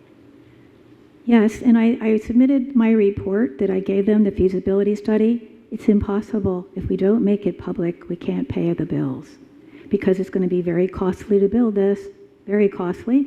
And we need all paying customers, and we have them right across the street. We don't have them in our congregation. So we have to go, we have few in a congregation. We have to go to right across the street. We have a built-in 100% occupancy so we can pay our mortgage on the new building. We can't do it. We can't do it anything. This is a business. This is an investment. Okay. We have a large mortgage. So I take you at your word. So I'll likely vote in favor of it. One of the reasons is that my personal preference is that we purchase your lot, and that way we have a stretch of land on MLK, although haven't heard that as an option, and I don't know if we refuse to sell to you, I don't know if you're going to agree to sell to us. It seems like an unlikely negotiation result. So I'm comfortable selling it at the market values, and taking your word that it will not turn into a private extension of your church, and it will be, a commercial enterprise that will allow the public access and the children from the community hypothetically to enroll. Board Member McCray. Thank you. Let me ask you a question. Are you a member of that church? No, sir. Thank you. Let me speak to the guys that's a member of the church, please. That's who I need to be talking to. This is Claude Maxine. He's a trustee for the church. Yeah, they're boards of trustees. That's the ones we need to talk to. I'm just saying, the gentleman that spoke in the pink, come back up here, please. I forgot your name. Yes. Thank you, Albert. Okay, you all understand what we're saying, is that, we're doing things on good faith. And I'm just saying, she keeps talking, she goes around and says something else, but I need to hear from you all that, you all will be able to give us access through the property. And also that's number one, and also that you all will do what you all said that you're going to do to that property if we sell it to you all at fair market price. And I don't care what anybody else says, sir. I represent this district where you all are located, and I don't want to say that we done something and down the road you all did something else while I'm sitting here. When I said that I like to deliver things, I deliver what I vote for. Is this what you all agreeing to? Yes, my name is Claude Maxime. We are Christian. Yeah, Christians don't always tell the truth, so I'm a Christian too, okay? Okay. What we say, we stand behind it. Okay. We're not going to change it. Okay. In the middle of the run. Okay. Thank you. That's what I need to hear. Okay. And also, I can guarantee you, the plan for the daycare will not change. And the church, we don't need a daycare for our member because our member don't live in the area. Some of them live in West Palm Beach, Riviera Beach, Hollywood. As Vera says, they cannot bring their children in this daycare. That means when we say the daycare will be there to serve the community, is the truth. Thank you. That's what I need to hear. Thank you. All right. Any further discussion from the board? Seeing none, all those in favor state so by saying aye. Aye. Aye. All those opposed? Seeing none, motion passes unanimously. Moving forward to item 14F, Ocean Breeze East update and consideration of purchasing washer dryers for all dwelling units. Yes, Board, you had a discussion over the course of several meetings on the discussion of the Ocean Breeze project, which is an affordable multifamily rental project of 123 units. And one of the components of the development is that when the development is going to be built, they provide certain appliances, refrigerators range, but they do not automatically include a washer and dryer in each unit. So the board had asked to investigate with them what kinds of costs the individual renter incurs, which is a $50 per unit a month rental. So they rent these washer and dryers at a cost of $50, and there's 123 units that produces about $73,000 to $74,000 annually, which is obviously used to pay for maintenance of those units and the upkeep of those the washer and dryers, as well as other operating costs with regard to the units. So in discussing various options, and certainly the board's intent is to try to provide as many amenities to the project as possible, and as willing on the part of Centennial to do so. They're not in favor of, let's say, the CRA entertaining acquisition of units of washer and dryers and supplying those rental units with washer and dryers, because once that was done, there's no one there to maintain the washer and dryer in the event that they don't work, or they leak, or they cause other types of damage to the units. Theoretically, those appliances would be owned by the owner and not Centennial. So from a property management standpoint, if the CRA board wanted to consider any type of arrangement to offset the expense to each individual unit owner, or renter, for a washer and dryer in their unit, absorbing some type of offset to the monthly cost through a tax increment revenue agreement. Once the project is built, you could apportion a certain amount of their TIF generated to offset that operational expense to Centennial. You can decide not to do anything at all, or some variation of that. It could be half of the $50 a month. It could be all of it. But I see that Paul Boynton from Centennial Management Corporation is at the podium. If you have any specific questions beyond what I presented, certainly I'm sure you can answer them. Board Member Prince Serga, would you like to begin? So I think it's really important that every single unit has a washer and dryer. I don't think that is something that's, in my point of view, negotiable. The question is, how do we fund this? And so if you don't want us to buy it, which I understand, I mean, these things do break. I do like the idea of that you provide some maintenance. But I think that $50 a month is cost prohibitive to the residents. And I think an easy compromise is to set aside half of the cost and let some of the tax increment revenue offset that.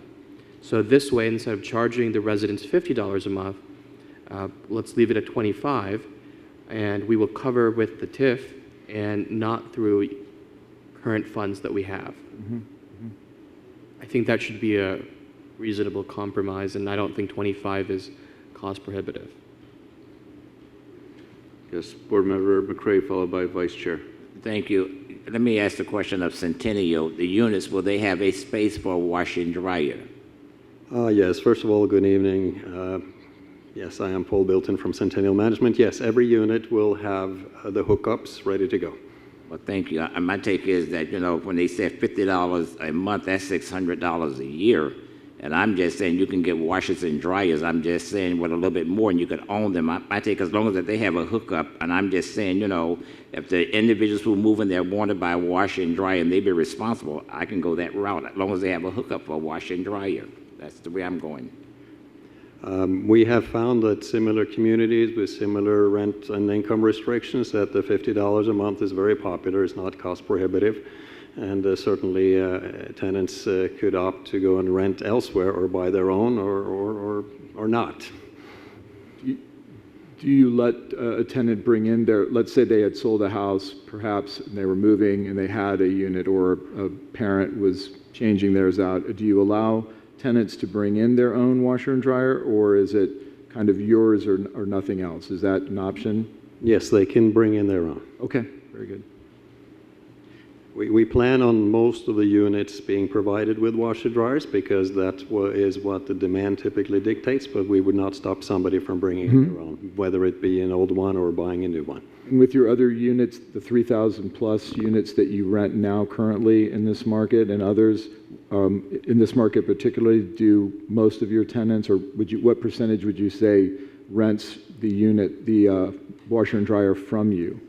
I wish I had brought an exact number, but it's well over half. And often what happens is, as somebody moves out of a unit that doesn't have the equipment, and then the new person or the new family who moves in, they may ask for one, so little by little the amount of washer dryers in the units increase, and that is generally what tenants prefer.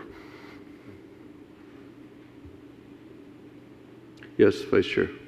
So just to Board Member Pensurga, your plan was to charge 25 a month and then have the CRA through a TIF agreement cover the other 25 if they elect to take the provided units versus bringing in their own, which means there'd be no cost, obviously, if they brought their own units. Is that part correct? If I bring my own units, obviously I don't have to pay the 25, and the TIF doesn't cover the 25. I haven't really only the units. digested exactly how it would work with partial payments and sharing and all of this. So I guess our position is in general that we would like to provide the equipment and maintain it and be responsible for it, and also collect the revenue accordingly. Part of the underwriting of the deal, it does actually assume a little bit of income from the washer dryers, not the 70,000, but some money. And in the long term, I think it would simply be simpler if we handle it. Okay. I mean, I'm in favor of what Board Member Pensurga put forward. $50 is a little less manageable. $25 if it's you or a family and you're paying to do your clothing in a common facility, you're going to spend $25 conceivably in a month. So you might be saving money by paying $25 a month. Maintenance. So I'm on board with the proposal from Board Member Pensurga. Board Member Romulus, yes. I just need clarification on how this works. Are you saying that we would pay an additional TIF to cover the 25? I don't understand how the logistics works. Correct. So what we would propose to Centennial is that once the development is up and running, and they are appraised at their new value from vacant land now to a $20 million project, the tax increment that is collected from that increase between the vacant land and the new project is going to be more than the $73,000. It could be in the $250,000 to $500,000 range. So what we would propose is that after they've paid their tax bill, as this is the same we do with our other tax increment revenue agreements, that we would provide a rebate or a reimbursement of a portion of that tax bill, in this case to offset the operation and maintenance of the complex, the development, not for washers and dryers specifically, let's say, but in order to get reimbursement from the CRA, they would provide their rolls, their rent rolls of equipment that's being leased out, and that cost, and then we would pay half of that out of the TIF and keep the other for other developments. So we're really using the tax increment revenue that they're generating from the project to put back into the project, and everything else would come to us new and do new projects with. So it's similar to our 500 Ocean tax increment revenue agreement and all of those. So my follow-up question to that is then, when we end our years of TIF payments, what happens with those payments then? So then that subsidy ends. I would imagine that the subsidy would end and Centennial would go back to the $50 a month that they provide. You can, I don't know how long you can extend a tax increment revenue agreement. It's not for an awful lot of money, so it's not damaging our budget. So it could be a 20-year agreement. It could be a 10-year agreement. You're talking in the neighborhood of somewhere between $35,000 and $40,000 a year for this particular project. That's if every unit rented it, and we reimbursed half of those units. So I'm just unsure of the precedent that this sets, and I don't know if I necessarily want to go down this path, because if that's what ends up happening, for other units that we build, do we then continue this same process of subsidizing? I just want to ferret out the idea before we just jump on it, because I don't know how it necessarily works or how it would continue to work in the future once our TIF payments end. And if that is something that we even want to continue to do after our TIF payments end. I just want to put that out there and have us brainstorm on it because I don't know. I don't know. You know, for me, and you know, whether it be the washer dryer, whether it be money for internet, whether I understand that they have a utility credit of $100 is so that the water and electricity is something including the rent. Is that correct? Yes, there is a maximum gross rent from which we subtract the utility allowance. For a one-bedroom, the utility allowance is $82, which is knocked off the rent. For a two-bedroom, it's $98, and for a three-bedroom, it's $120. And so one of the things that we have an opportunity to do with our TIF is to help the residents of this new Ocean Breeze East build wealth.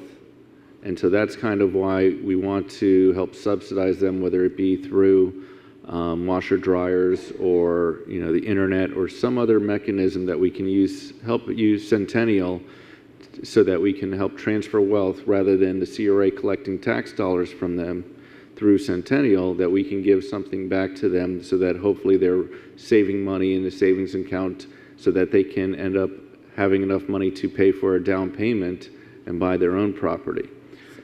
So the way I see it is, if we're going to do this, why not go all the way? Why simply just stop at half? If the amount is really only going to be about $74,000 annually, and we would be getting anywhere from $200,000 to $500,000 per year, if we're going to do this, why not do it all the way? If we're saying that we would want for every unit to have a washer and dryer, this is where I just don't understand this whole 50-50 thing. If we're going to do it, whether do it or we don't. That's how I see it. And I agree with you.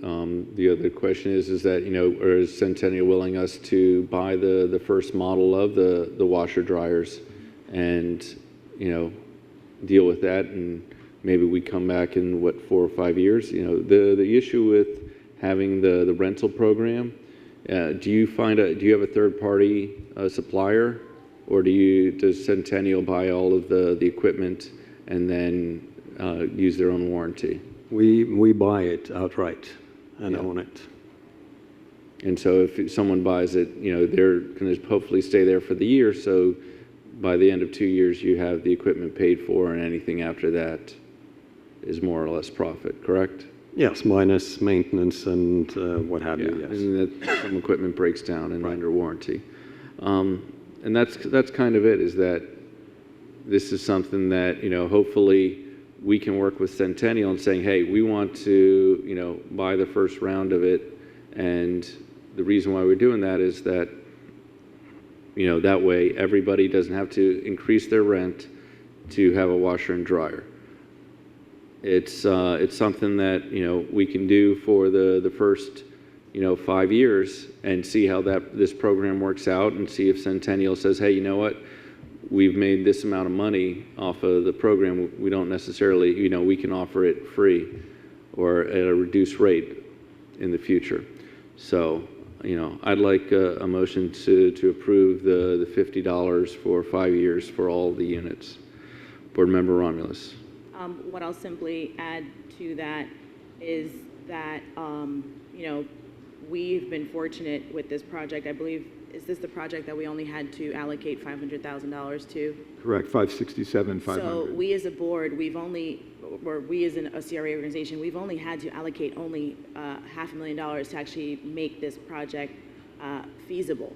That is unprecedented or just very rare for that opportunity. So I say that for the amount that it would cost to just outfit this entire development with washers and dryers for all the residents that would live in it, I don't think that that's too hard of a cost to bear, especially being that once this facility is up and running, we'll be making a significant amount in tax revenues off of it. So I would make the motion to, as the mayor stated, to have these, the entire 123 units outfitted with washers and dryers. Board Member McCray. Thank you. My comments is going to be, my questions to you, sir. First of all, you've done these projects before, yes, right? Okay. How did you handle the washer and dryer situation with the projects that you did before? Let me hear from you, because you said that it worked. This is what I need to hear. Could you please repeat? I couldn't hear you. how did you handle the situations when they came up with washers and dryers in your units that you built before? Did you charge them? That's what I want to know. Oh, if somebody brought their own? No. Without them bringing any, have you ever built a unit where it was everything was outfitted? Every single unit. Yeah, have you done that? We've never done 100%, but our recent developments have had a very high percentage. I'd say more than 80% that we put them in right away because that's what tenants are looking for. Okay, 80%. Okay. Please don't hold me exactly to the number. I'm not certain, but it's a high number. I went through enough numbers for the night. I'm good. Okay. Yeah, okay. I have a question. I was under the impression that what you are allowing us to do is only to rent, not to purchase. Can you provide some clarification? I'm here listening to you, but we are more concerned with the long-term revenue for the maintenance than we are, I think, in the initial investment. Okay. So, that's kind of where we're at, is that, the CRAs, what did we sunset in 2044? 2044, so we got a good amount of time left. This is kind of the open contract, and so this is something that, when we look back on this, hopefully if you're making money on this, is that you put some of that money back into the community. And so that's kind of why, do we have a motion for the 5 years of the $50 a month so that every unit has the washer dryer and that we get the best people coming here to Boynton Beach? I made the motion. All right, do we have a second? Second. Any further discussion? Seeing none, all those in favor? Board legal. Oh, Sorry, yes. legal. So could you please clarify the motion and say whether you intend to sell or to pay the $50 So, to purchase?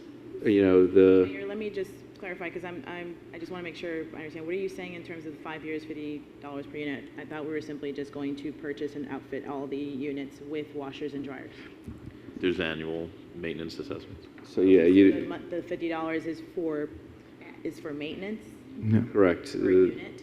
I feel like that's a substantial number just for maintenance. There's two.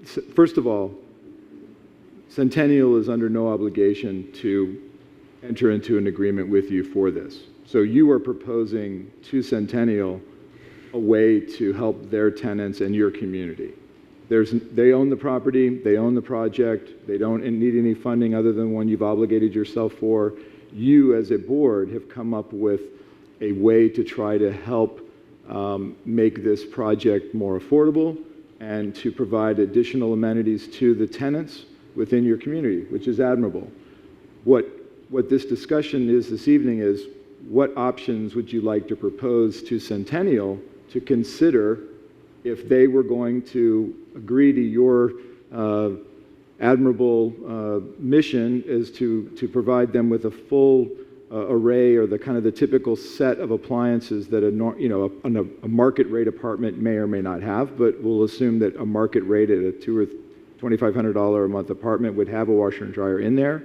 These are obviously capped rental rates, so the owner doesn't have the ability to increase the rents, even if it's a great market. They're capped, but you're offering a way to assist the tenant, and one of the ways is to either pay the rental fee for a certain number of years, or to purchase the units outright, fit all of the units with the washer and dryer, but that doesn't necessarily equate back to a savings to the tenant.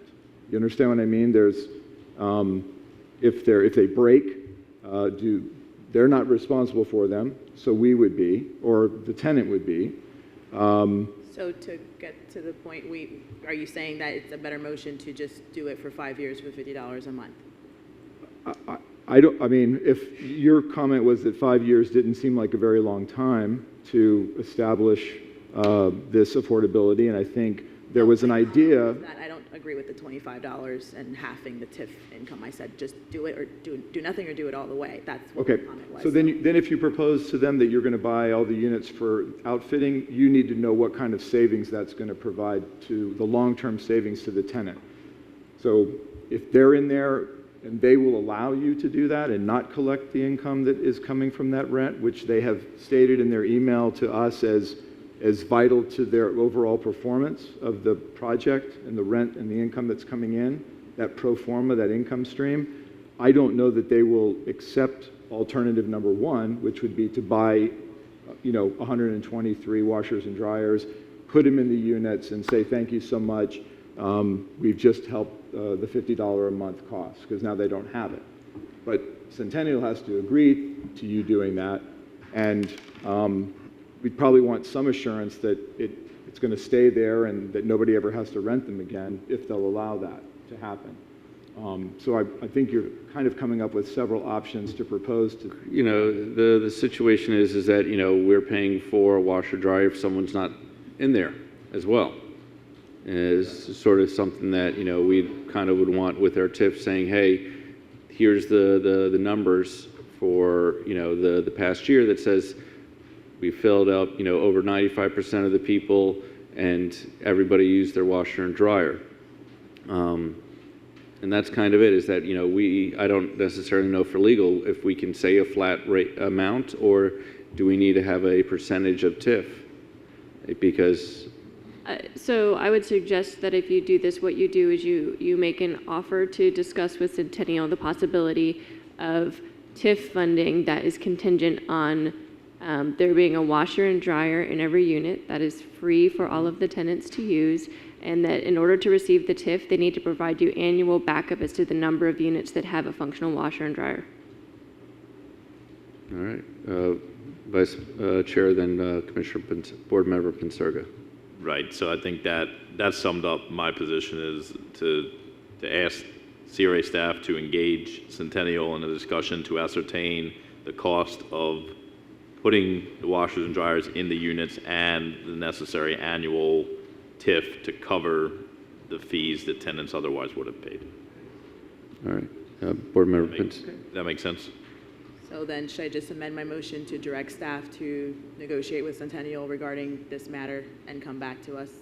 If that's what you're asking, that certainly makes sense. I think we have a pretty good idea what I think is roughly $1,100 that the equipment costs per unit. Mm-hmm. And we do anticipate most of the tenants renting at $50 a month, so that is the revenue, which again is a part of what we count on in our pro forma and the overall financial picture for the development and to maintain the equipment. So that's where we're at. We'd be willing to talk to you about anything that makes sense from your perspective. I don't know what else to say. The situation is that if we're using TIF funding, we have to reimburse you more or less, because we are not giving the money before you buy the washer dryer, and so that's something we'll have to look at as well. How is the payment system going to work? Whether we are putting the money up front and then for the first year, and then the TIF is going to pay the remainder years, or is it more of the reimbursement that you tell us how much money is spent and we pay you back for the money that you have spent? So I think it's going to be a combination of both, but I think I guess Commissioner Board Member Romulus had it correct that we want to enter into negotiations with you to pay for the washer and dryer for the new complex of Ocean Breeze East. That's my motion. All right. Board Member Pinsurga. I just want to add a little bit of nuance and provide some explanation for my thinking. The reason why I'm opposed to buying the units outright is because I'm thinking down the road, and if I were living there and these machines break, and that happened to me just a few months ago, and then when they break, because they will, 10 years down the road, and if I'm held responsible for it and not some third party, and there's no maintenance, company taking care of it, then I have to cash out $800, whatever number of dollars.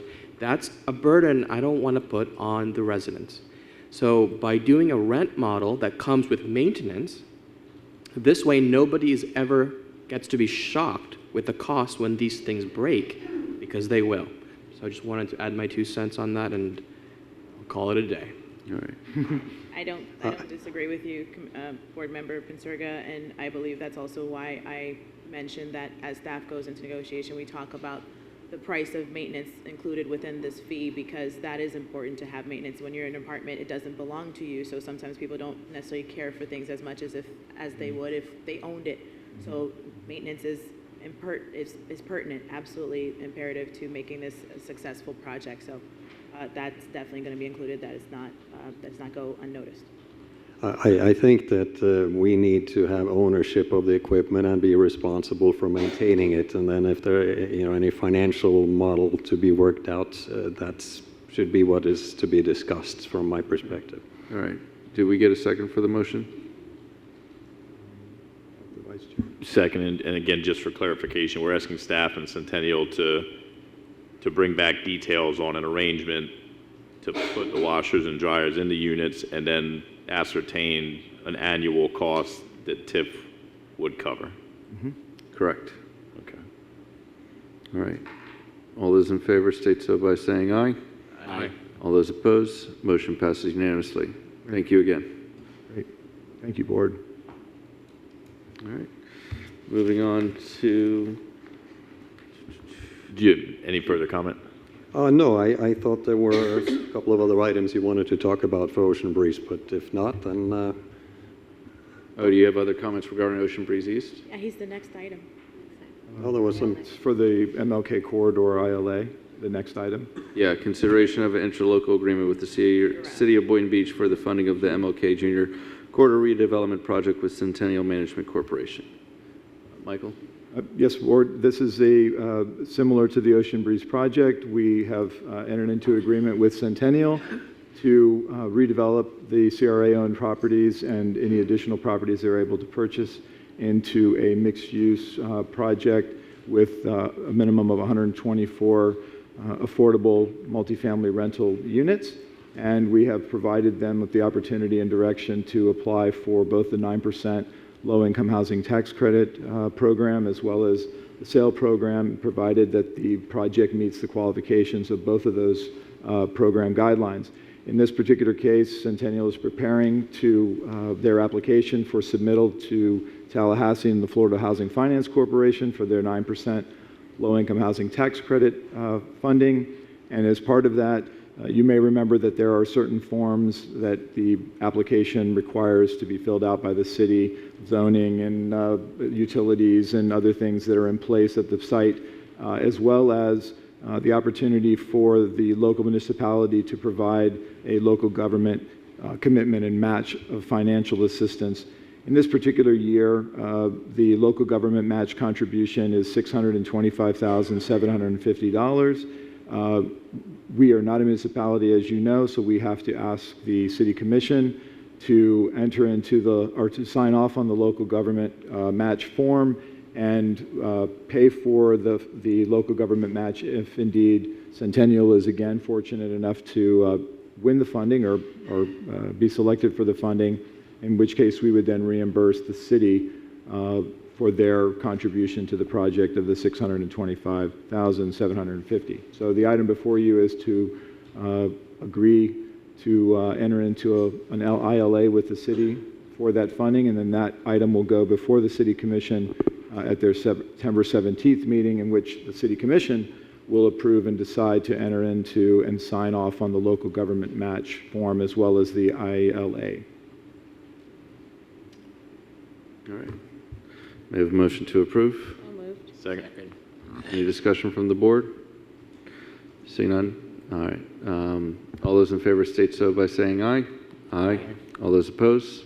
Seeing none, motion passes unanimously. Great. Thank you.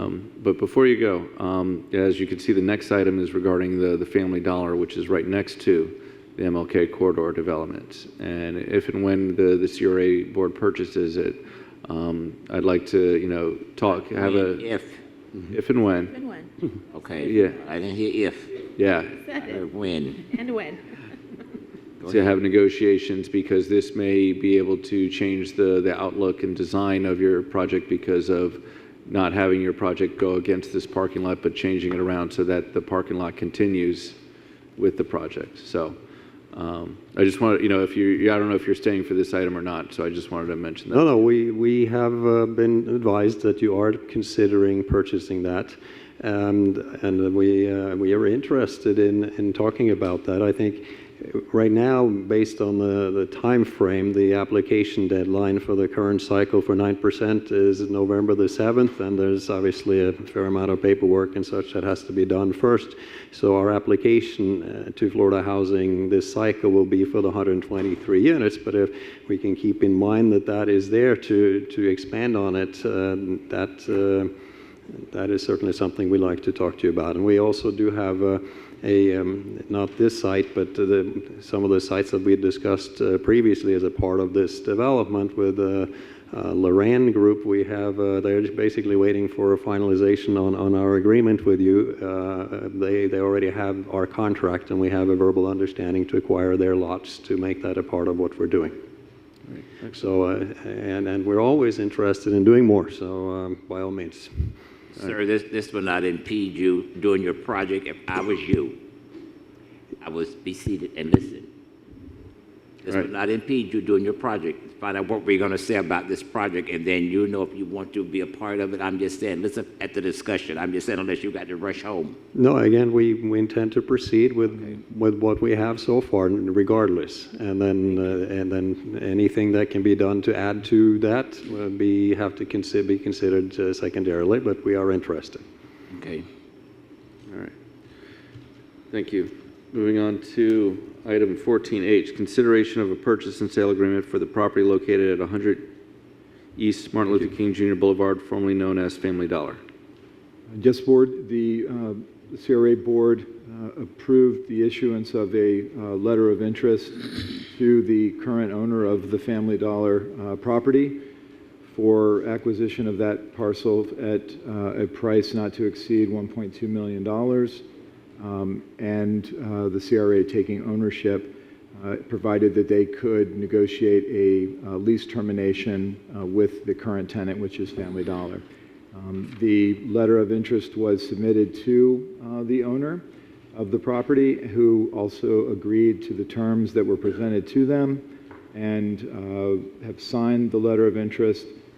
Being that occurred, staff and CRA Legal crafted a purchase and sale agreement, including the terms of the letter of interest, which was, of course, the purchase price and the terms of a closing on or before October 24th. And the item is now before you to approve or discuss and approve the consideration of entering into a purchase and sale agreement with the owner of the property, known as corporately Woodcliff, Washington? Yes, thank you. All right, so I'll lead off. I think this is something that our CRA needs. This is, 8,500 square foot commercial building that's retail. This is something that the CRA can finally say that we got a grocery store along Martin Luther King, along with a lot of other uses for this. I feel that it's going to be very beneficial because we've already had, according to the executive director, interest from the Community Caring Center and Feeding South Florida to help and the food desert that is here. And so I'll request a motion to approve. No. Yes, Board Member McRae. We have people in the public that want to speak in regards to this. I'm just saying we need to hear from the public on this matter. Yes. Are you? David Katz, 67 Midwood Lane, our Fair City. This is a bad idea. You need to keep your eye on the ball, and the ball is the 1.2 million and the 800,000 that was already expended on this. That's $2 million that you're looking to, I don't know, do what with. I don't know if you know what this is zoned. This property is zoned C2. There's a number of all kinds of uses that are really not absurd or offensive to be able to be used here. The idea of wanting to have it to control it, I think, is a misnomer. You have the control in what goes there through site plan, through zoning, and through usage, if you check the matrix that you can get from the Planning Development Department. There's no need to buy this. Why don't you let it sit out there for 6 months or a year and see if maybe somebody private offers them $800,000. And you can come back and say, well, we'll give you $850. I mean, this is just too much too soon. This is almost as bad as buying the church on Federal Highway for $3 million. That was really bad.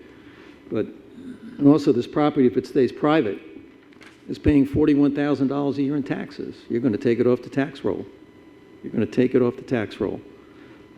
This is just crazy. And let's say you do buy it, and nothing happens with it. And a year down the road or a year and a half down the road, somebody comes along and says, "Oh, we're going to do something, but we only want it for $600,000." This is going to be like the AmeriGas site, where you give that away too. This is just a bad waste of taxpayer dollars, and it's a bad deal if you buy it. Thank you.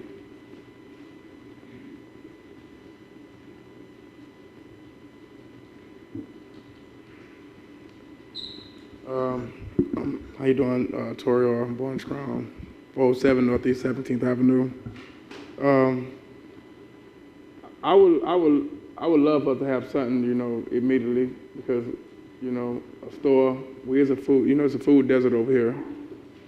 We ain't no supermarket in District 2 within walking distance for us. All we got is restaurants and fast food stores.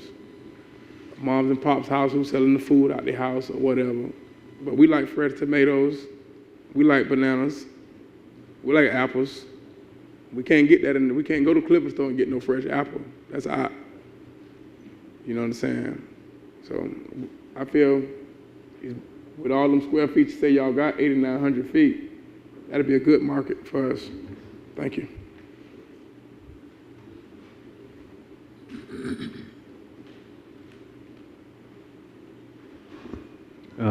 Good evening.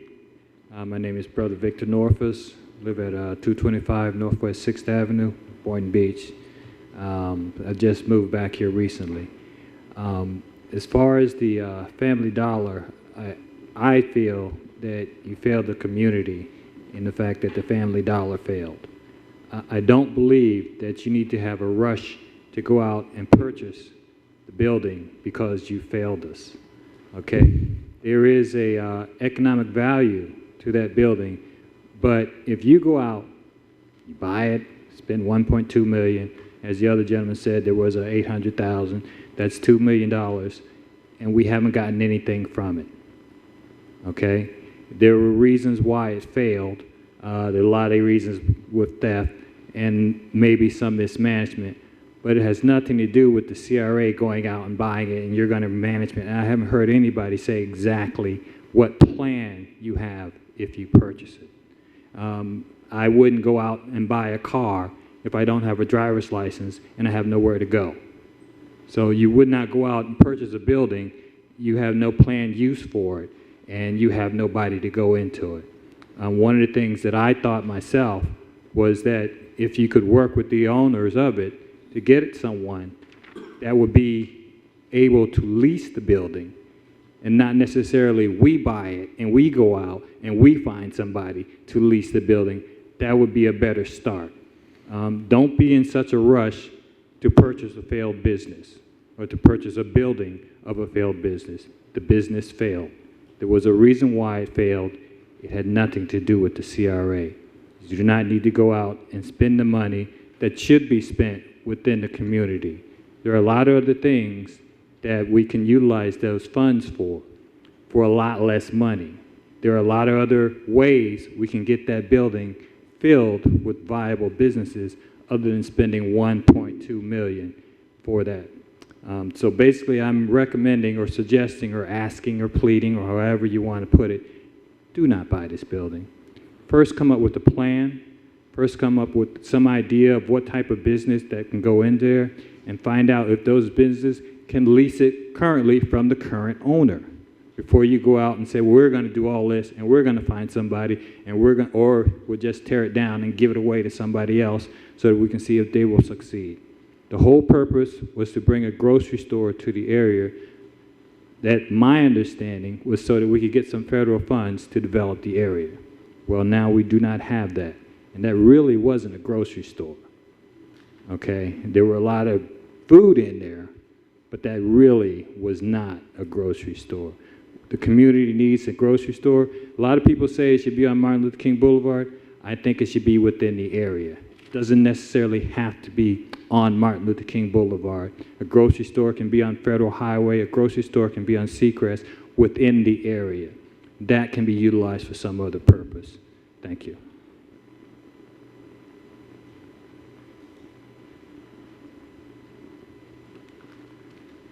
Minister Bernard Wright, again, CEO of Real Talk Radio, Bernard Wright, minister in the Robert Wells Foundation, and candidate for District 2 Commissioner seat.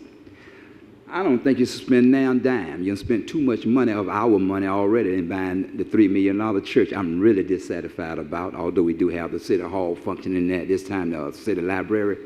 But that's our money. And you know, you can spend other people's money like you want to. When it comes to yours, it's a different story, but that's our money. And I think we got a bad perception. Do we work for you to get you on there? All of you all, whoever district you are, those people in your district worked for you. But now you work for us, and we got to get that perception. This is not your city, it's our city. And so we're talking about it's not in our best interest to be spending our money like that for that building. Let someone else buy that building. Now you're talking about spending $1.8 million, but you don't want to spend $8,000 to $12,000 to pour 3 foot of concrete to complete our amphitheater that you're now calling a performance pavilion. Took the word fancy pavilion from me and now calling a performance pavilion. You know, listen, it's time to stop. You know, we're not crazy. You know, I mean, sincerely. I see my kind of people sitting there, black folks sitting on this dais. But what I'm saying is no one really is showing a concern for what the people want and need in our community. You always go against it as though it's yours.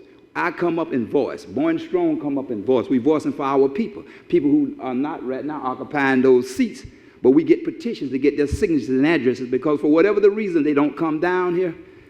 Listen, they should. Because I think if they do, we'll have a different decision making coming from the dais. You want to spend 1.8, but you won't spend $8,000 to complete an amphitheater. You're just going to continue to cheat us. I don't think you should spend a dime. I'm echoing what Mr. Katz and also what Mr. Norfolk just got through repeating. God bless you all. And so it's, you know, the 1.2 million. So I was looking up the history of this. The CRA really never collected much money on this. The fact is that before the CRA bought it in 2007, it was owned by a church that didn't pay any property tax on it. So the CRA ended up for, was it the 4 years that they had it, they got the $120,000 versus the $700,000 investment that they ended up putting it in. This property went for $2.5 million in 2015. So, you know, the opportunity cost that happened when we gave this property to the Booth Seacrest, that's gone. But we have an opportunity to buy it for half of its value from 2015. The way that I see it is that, you know, we bought, we were given the historical Women's Club of Boynton Beach. That's something that, we are not necessarily in the catering hall business, but we're able to make it better for the community. I'm not saying that we need to own this building in perpetuity, but I'm saying is that we as the CRA have an opportunity to find the tenants, to make it sure that it's subsidized, because we've known in the past that we have still vacant lots or vacant spaces in our new buildings. And this is something that I feel that this board has an opportunity to help the community by giving opportunities for healthy food and places to work. So, Board Member McCray. Thank you. Chair, you said subsidized. I'm just saying when we bought this to put the Family Dollar, we were subsidizing. I heard from constituents, and I'm agreeing with them. I think it was a bad move when y'all did what you did prior to me even sitting up here. I'm not in favor of putting any money in this. I'm just saying, what's the rush? I'm just saying, you know something we don't know, because I don't know anything. I'm not in favor of moving. I'm just like the rest of them. We need to stay put. Vice Chair. Yeah, just even before going into this, because there were some comments about the church acquisition, we did purchase the church for $3 million, and as a result of stationing the library there during the course of construction at Town Square, we're not paying rent to the tune of $1 to $1.5 million to utilize space elsewhere. So while we paid $3 million for the church, we would have spent over $1 million in rent for the library had we housed it in an alternative location. So the real cost to us for that church, even though we paid $3 million, we saved 1 to 1.5. So it's actually half of that. In addition, that piece of property is a prime piece of property for redevelopment downtown and adjacent to other CRA-owned properties. That could be redeveloped into a $50 million building in the next 5 or so years after the town square comes online. So just any comparison between this and that, I just don't see. With that being said, I didn't vote to acquire this initially at the last meeting because of the concerns that were raised by some of the speakers that we don't have a definitive plan. It's adjacent to a piece of redevelopment that we're working on that we just discussed earlier with Centennial, but we don't have an idea of exactly what's going to transpire to incorporate this into that broader project. With that being the case, I was apprehensive to put the amount of money that's required to obtain it at this point in time. My other kind of logic behind this is that unlike, again, the church property on Federal, which is surrounded by kind of prime high-value redevelopment, I don't see anybody speculating on this property and coming out of the woodworks to purchase it out from under us if we wait on this. I think that more than likely the current owner will try to lease the property. I don't know if that's going to work out because the current tenant obviously did not see success, but that's my reason for being hesitant to jump on it right now. We're paying top dollar, the highest amount requested by the current property owner because hypothetically we're the most likely purchaser and we're going to have the greatest use for it. But I don't think that there's a rush to do it because I don't see anyone else out there. I don't think anyone else is going to lay down $1 million tomorrow to buy this property. So with that, I'm going to stick with my original position that I'm just not ready to pull the trigger on it at this time. I don't doubt the value and the potential to the broader Centennial project. I just don't know the value and the potential and whether it'll be incorporated in a way that I would like. So I'm gonna maintain my position right now that I'm not in favor of purchasing it, but I wanted to push back on the comparisons with the other purchase because again, I think you'll see over time that $3 million, which is really about $1.5 million after the defrayed cost of not having to pay rent for that library, that property is going to be a high dollar value piece of redevelopment. And unlike other properties that we acquire, that has an intended use. We want to assure that there's parking for the potential rail station that allegedly is going to be put there, and by gaining control of it, if we hadn't purchased that church, a developer would have purchased that church and then come to us and asked us for $2 or $3 or $4 million in TIF over the course of a decade anyway. So I guess more of this was defending that purchase than taking a position on this. So I'll maintain my current position on this, that I'm just not ready to pull the trigger at this price because I don't see the market being so robust that I don't feel the pressure to purchase. Board Member Pinsurga. I'd like to share why I decided to vote for the letter of intent in the first place. At that time, my intention, and it still is today, is to solve as many problems, or as the saying goes, kill as many birds with one stone. Naturally, I don't want this property to be vacant. I don't want it to be ransacked. And I don't want this for somebody else to come in and maybe turn it into one of those rundown convenience stores. We know the kind of crime that happens in and around them. So I didn't want those outcomes. At the same time, I agree. I don't want to spend more money if we don't have to. So here's what I know that I want to share with everybody. So this 1.1, 1.2 cost, I had zero intention in the CRA actually absorbing that cost completely, permanently. I've had many conversations with Nancy Flynn from the Community Care and Kitchen. This is one of the conversations I've had. I've also had conversations with Feeding South Florida, and if you guys are aware, they are a massive organization, massive. Their warehouse is on another scale. And both these parties have expressed interest in building a grocery store. And they're extremely excited to be at this site. They are jumping, what's that saying? Jumping out of their pants, right? And so if we acquire this at this value, the intention for me was not to give it to a developer, My intention was to purchase it so it could be affordable to an organization like the Community Caring Kitchen, who has every intention in building a grocery store. This way, we don't absorb any cost. Furthermore, I also feel like we've given a lot of money to the Community Caring Kitchen in the past, and we've already allocated money to build them a new building. Was it $400,000, something like this? $300,000. $300,000. Now, that's money we don't have to pay them if they go ahead and purchase with this property, and I want them to do so or lease it at the exact same value at which we purchase. Unfortunately, they're not here today, and so I would like to make a motion to table this, just to give them an opportunity to share their intent and where they are in terms of financing, because the last I heard is that they were working with the banks or getting all the paperwork.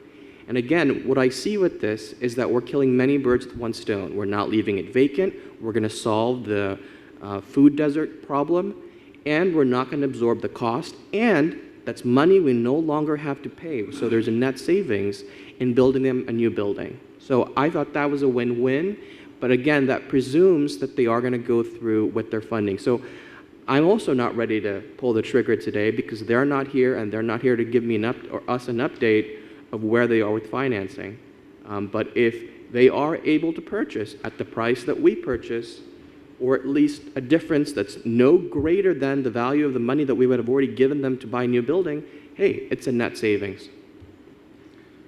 Board Member McCray. Thank you. Board Member Prince Serger, I'm going to go ahead and help clear up some things with you. First of all, a rundown convenience store. First of all, we decide what goes in there, sir. I'm just saying, so for you to even speculate there's going to be a rundown convenience store, that's, for this district and for this city, I'm being a little offensive right now. Nothing gets run down unless we understand what's going in there. And as far as you speak it up for the Community Caring Center, sir, if you look at how much money over the years you knew that we have invested in the Community Caring Center, sir, I don't think we need to pipe any more in the Community Caring Center. I'm sorry. We don't need to do anything except hold the building and see what will come forth. And please don't say ever again about a rundown convenience store.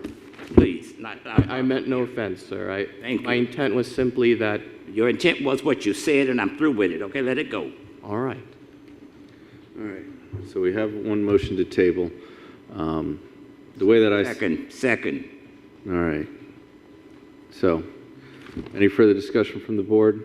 Seeing none, all those in favor to table to next meeting state so by saying aye. Aye. And all those opposed? Hearing none, motion to table goes unanimously.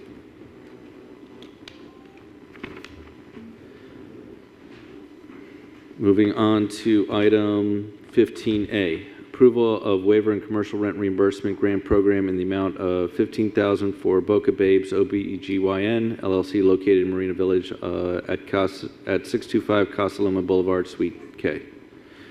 Are these people here?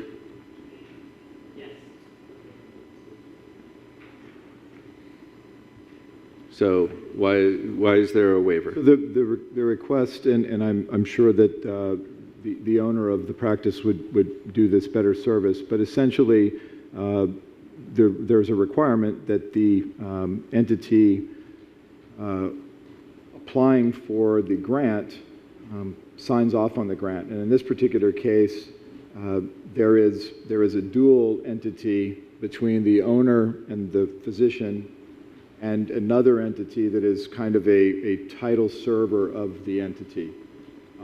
They are not, this title server of the entity, which is,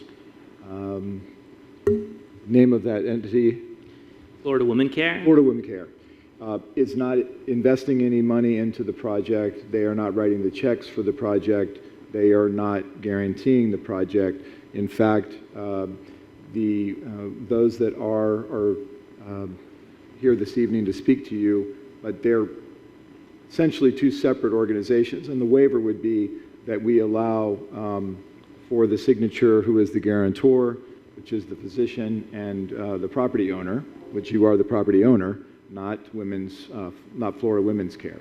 It's really a simple waiver to allow this applicant to apply for the grant for their property and their practice in Marina Village. And that's only for rent reimbursement. They did not need the same waiver for the grant that you've already approved for the interior build-out. Motion to approve. Do I have a second? Second. Any discussion from the board? Seeing none, all those in... Hold it. Sir, I want to say, first of all, thanks for showing up. I'm just saying, we vote on things and people don't show up, and I like to see faces, and so I know who I'm doing business with. Thank you. Since everybody's rushing to vote for you, I'm going to vote for you too. All right. All those in favor state so by saying aye. Aye. All those opposed? Motion passes unanimously. This, by the way, board, this project will completely fill all of the commercial space in Marina Village now. It is completely full. So thank you for moving here. Approval of waiver and commercial property improvement grant program in the amount of $18,000 for Common Grounds Brew and Roastery, located at 1 Boynton at 1517 South Federal Highway. So moved. Why is this one on the Yes. new business? This is a new business that is desiring to occupy a space that received a grant less than 5 years ago, which was the Yoga Fit business that has since closed. And the Excuse me, what was the name of the business that closed? Yoga Fit. This is the Las Ventanas or the 1 Boynton commercial complex, mixed-use complex. Excuse me, was that the one the lady came in and said that she's glad to be in Boynton? No, that was that one, okay. It's another yoga. No. Already. Common Grounds Brew and Roastery is preparing to open their second coffee shop and storefront. They have now one in Lake Worth. They were very excited to come to Boynton and to open up in 1 Boynton. And again, this waiver is particularly just for waiving the amount of time between a unit receiving grant and a unit receiving another grant, which is, in this case, less than the 5 years. Second. All right. Any further discussion? Seeing none, all those in favor? Hold on. Are you the guy from the brewery thing? Yes, sir. Thanks for showing up and sticking with us. Okay. Yeah. Very late. All right. All those in favor state so by... Wait, sorry, Yes. before you call the motion, what's his name? Come back.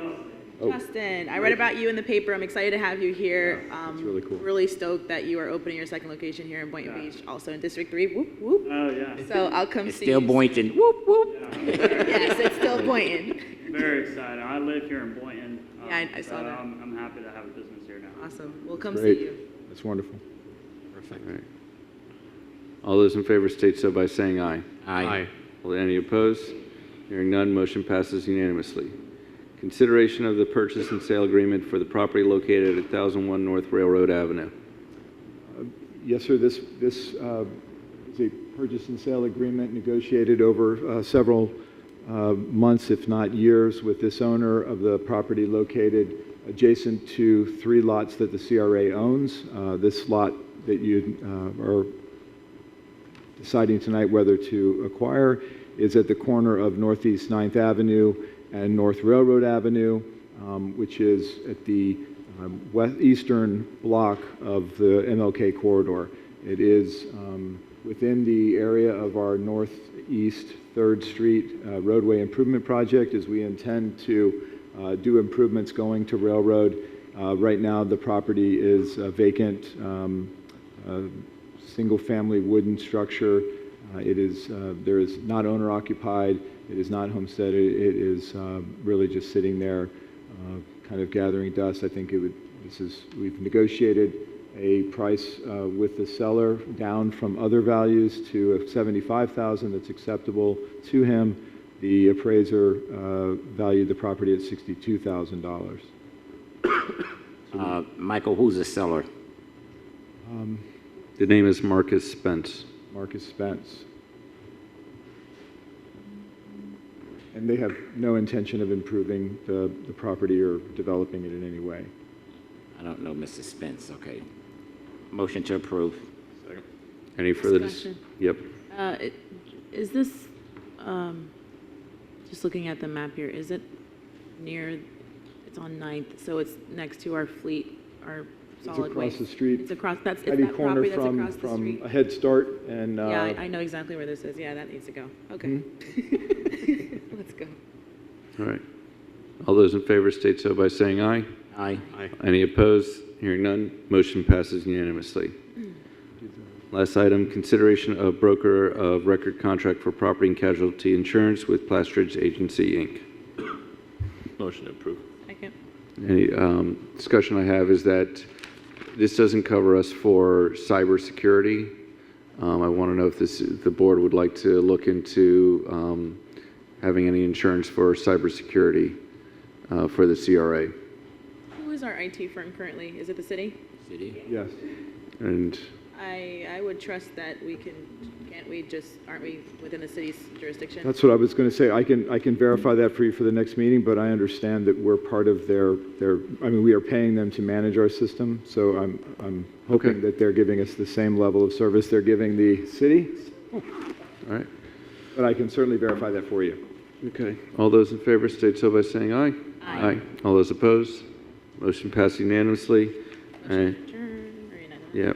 No, the only question for the future agenda item, I just wanted a little clarification. What is the joint venture agreement that we're asking staff to look into?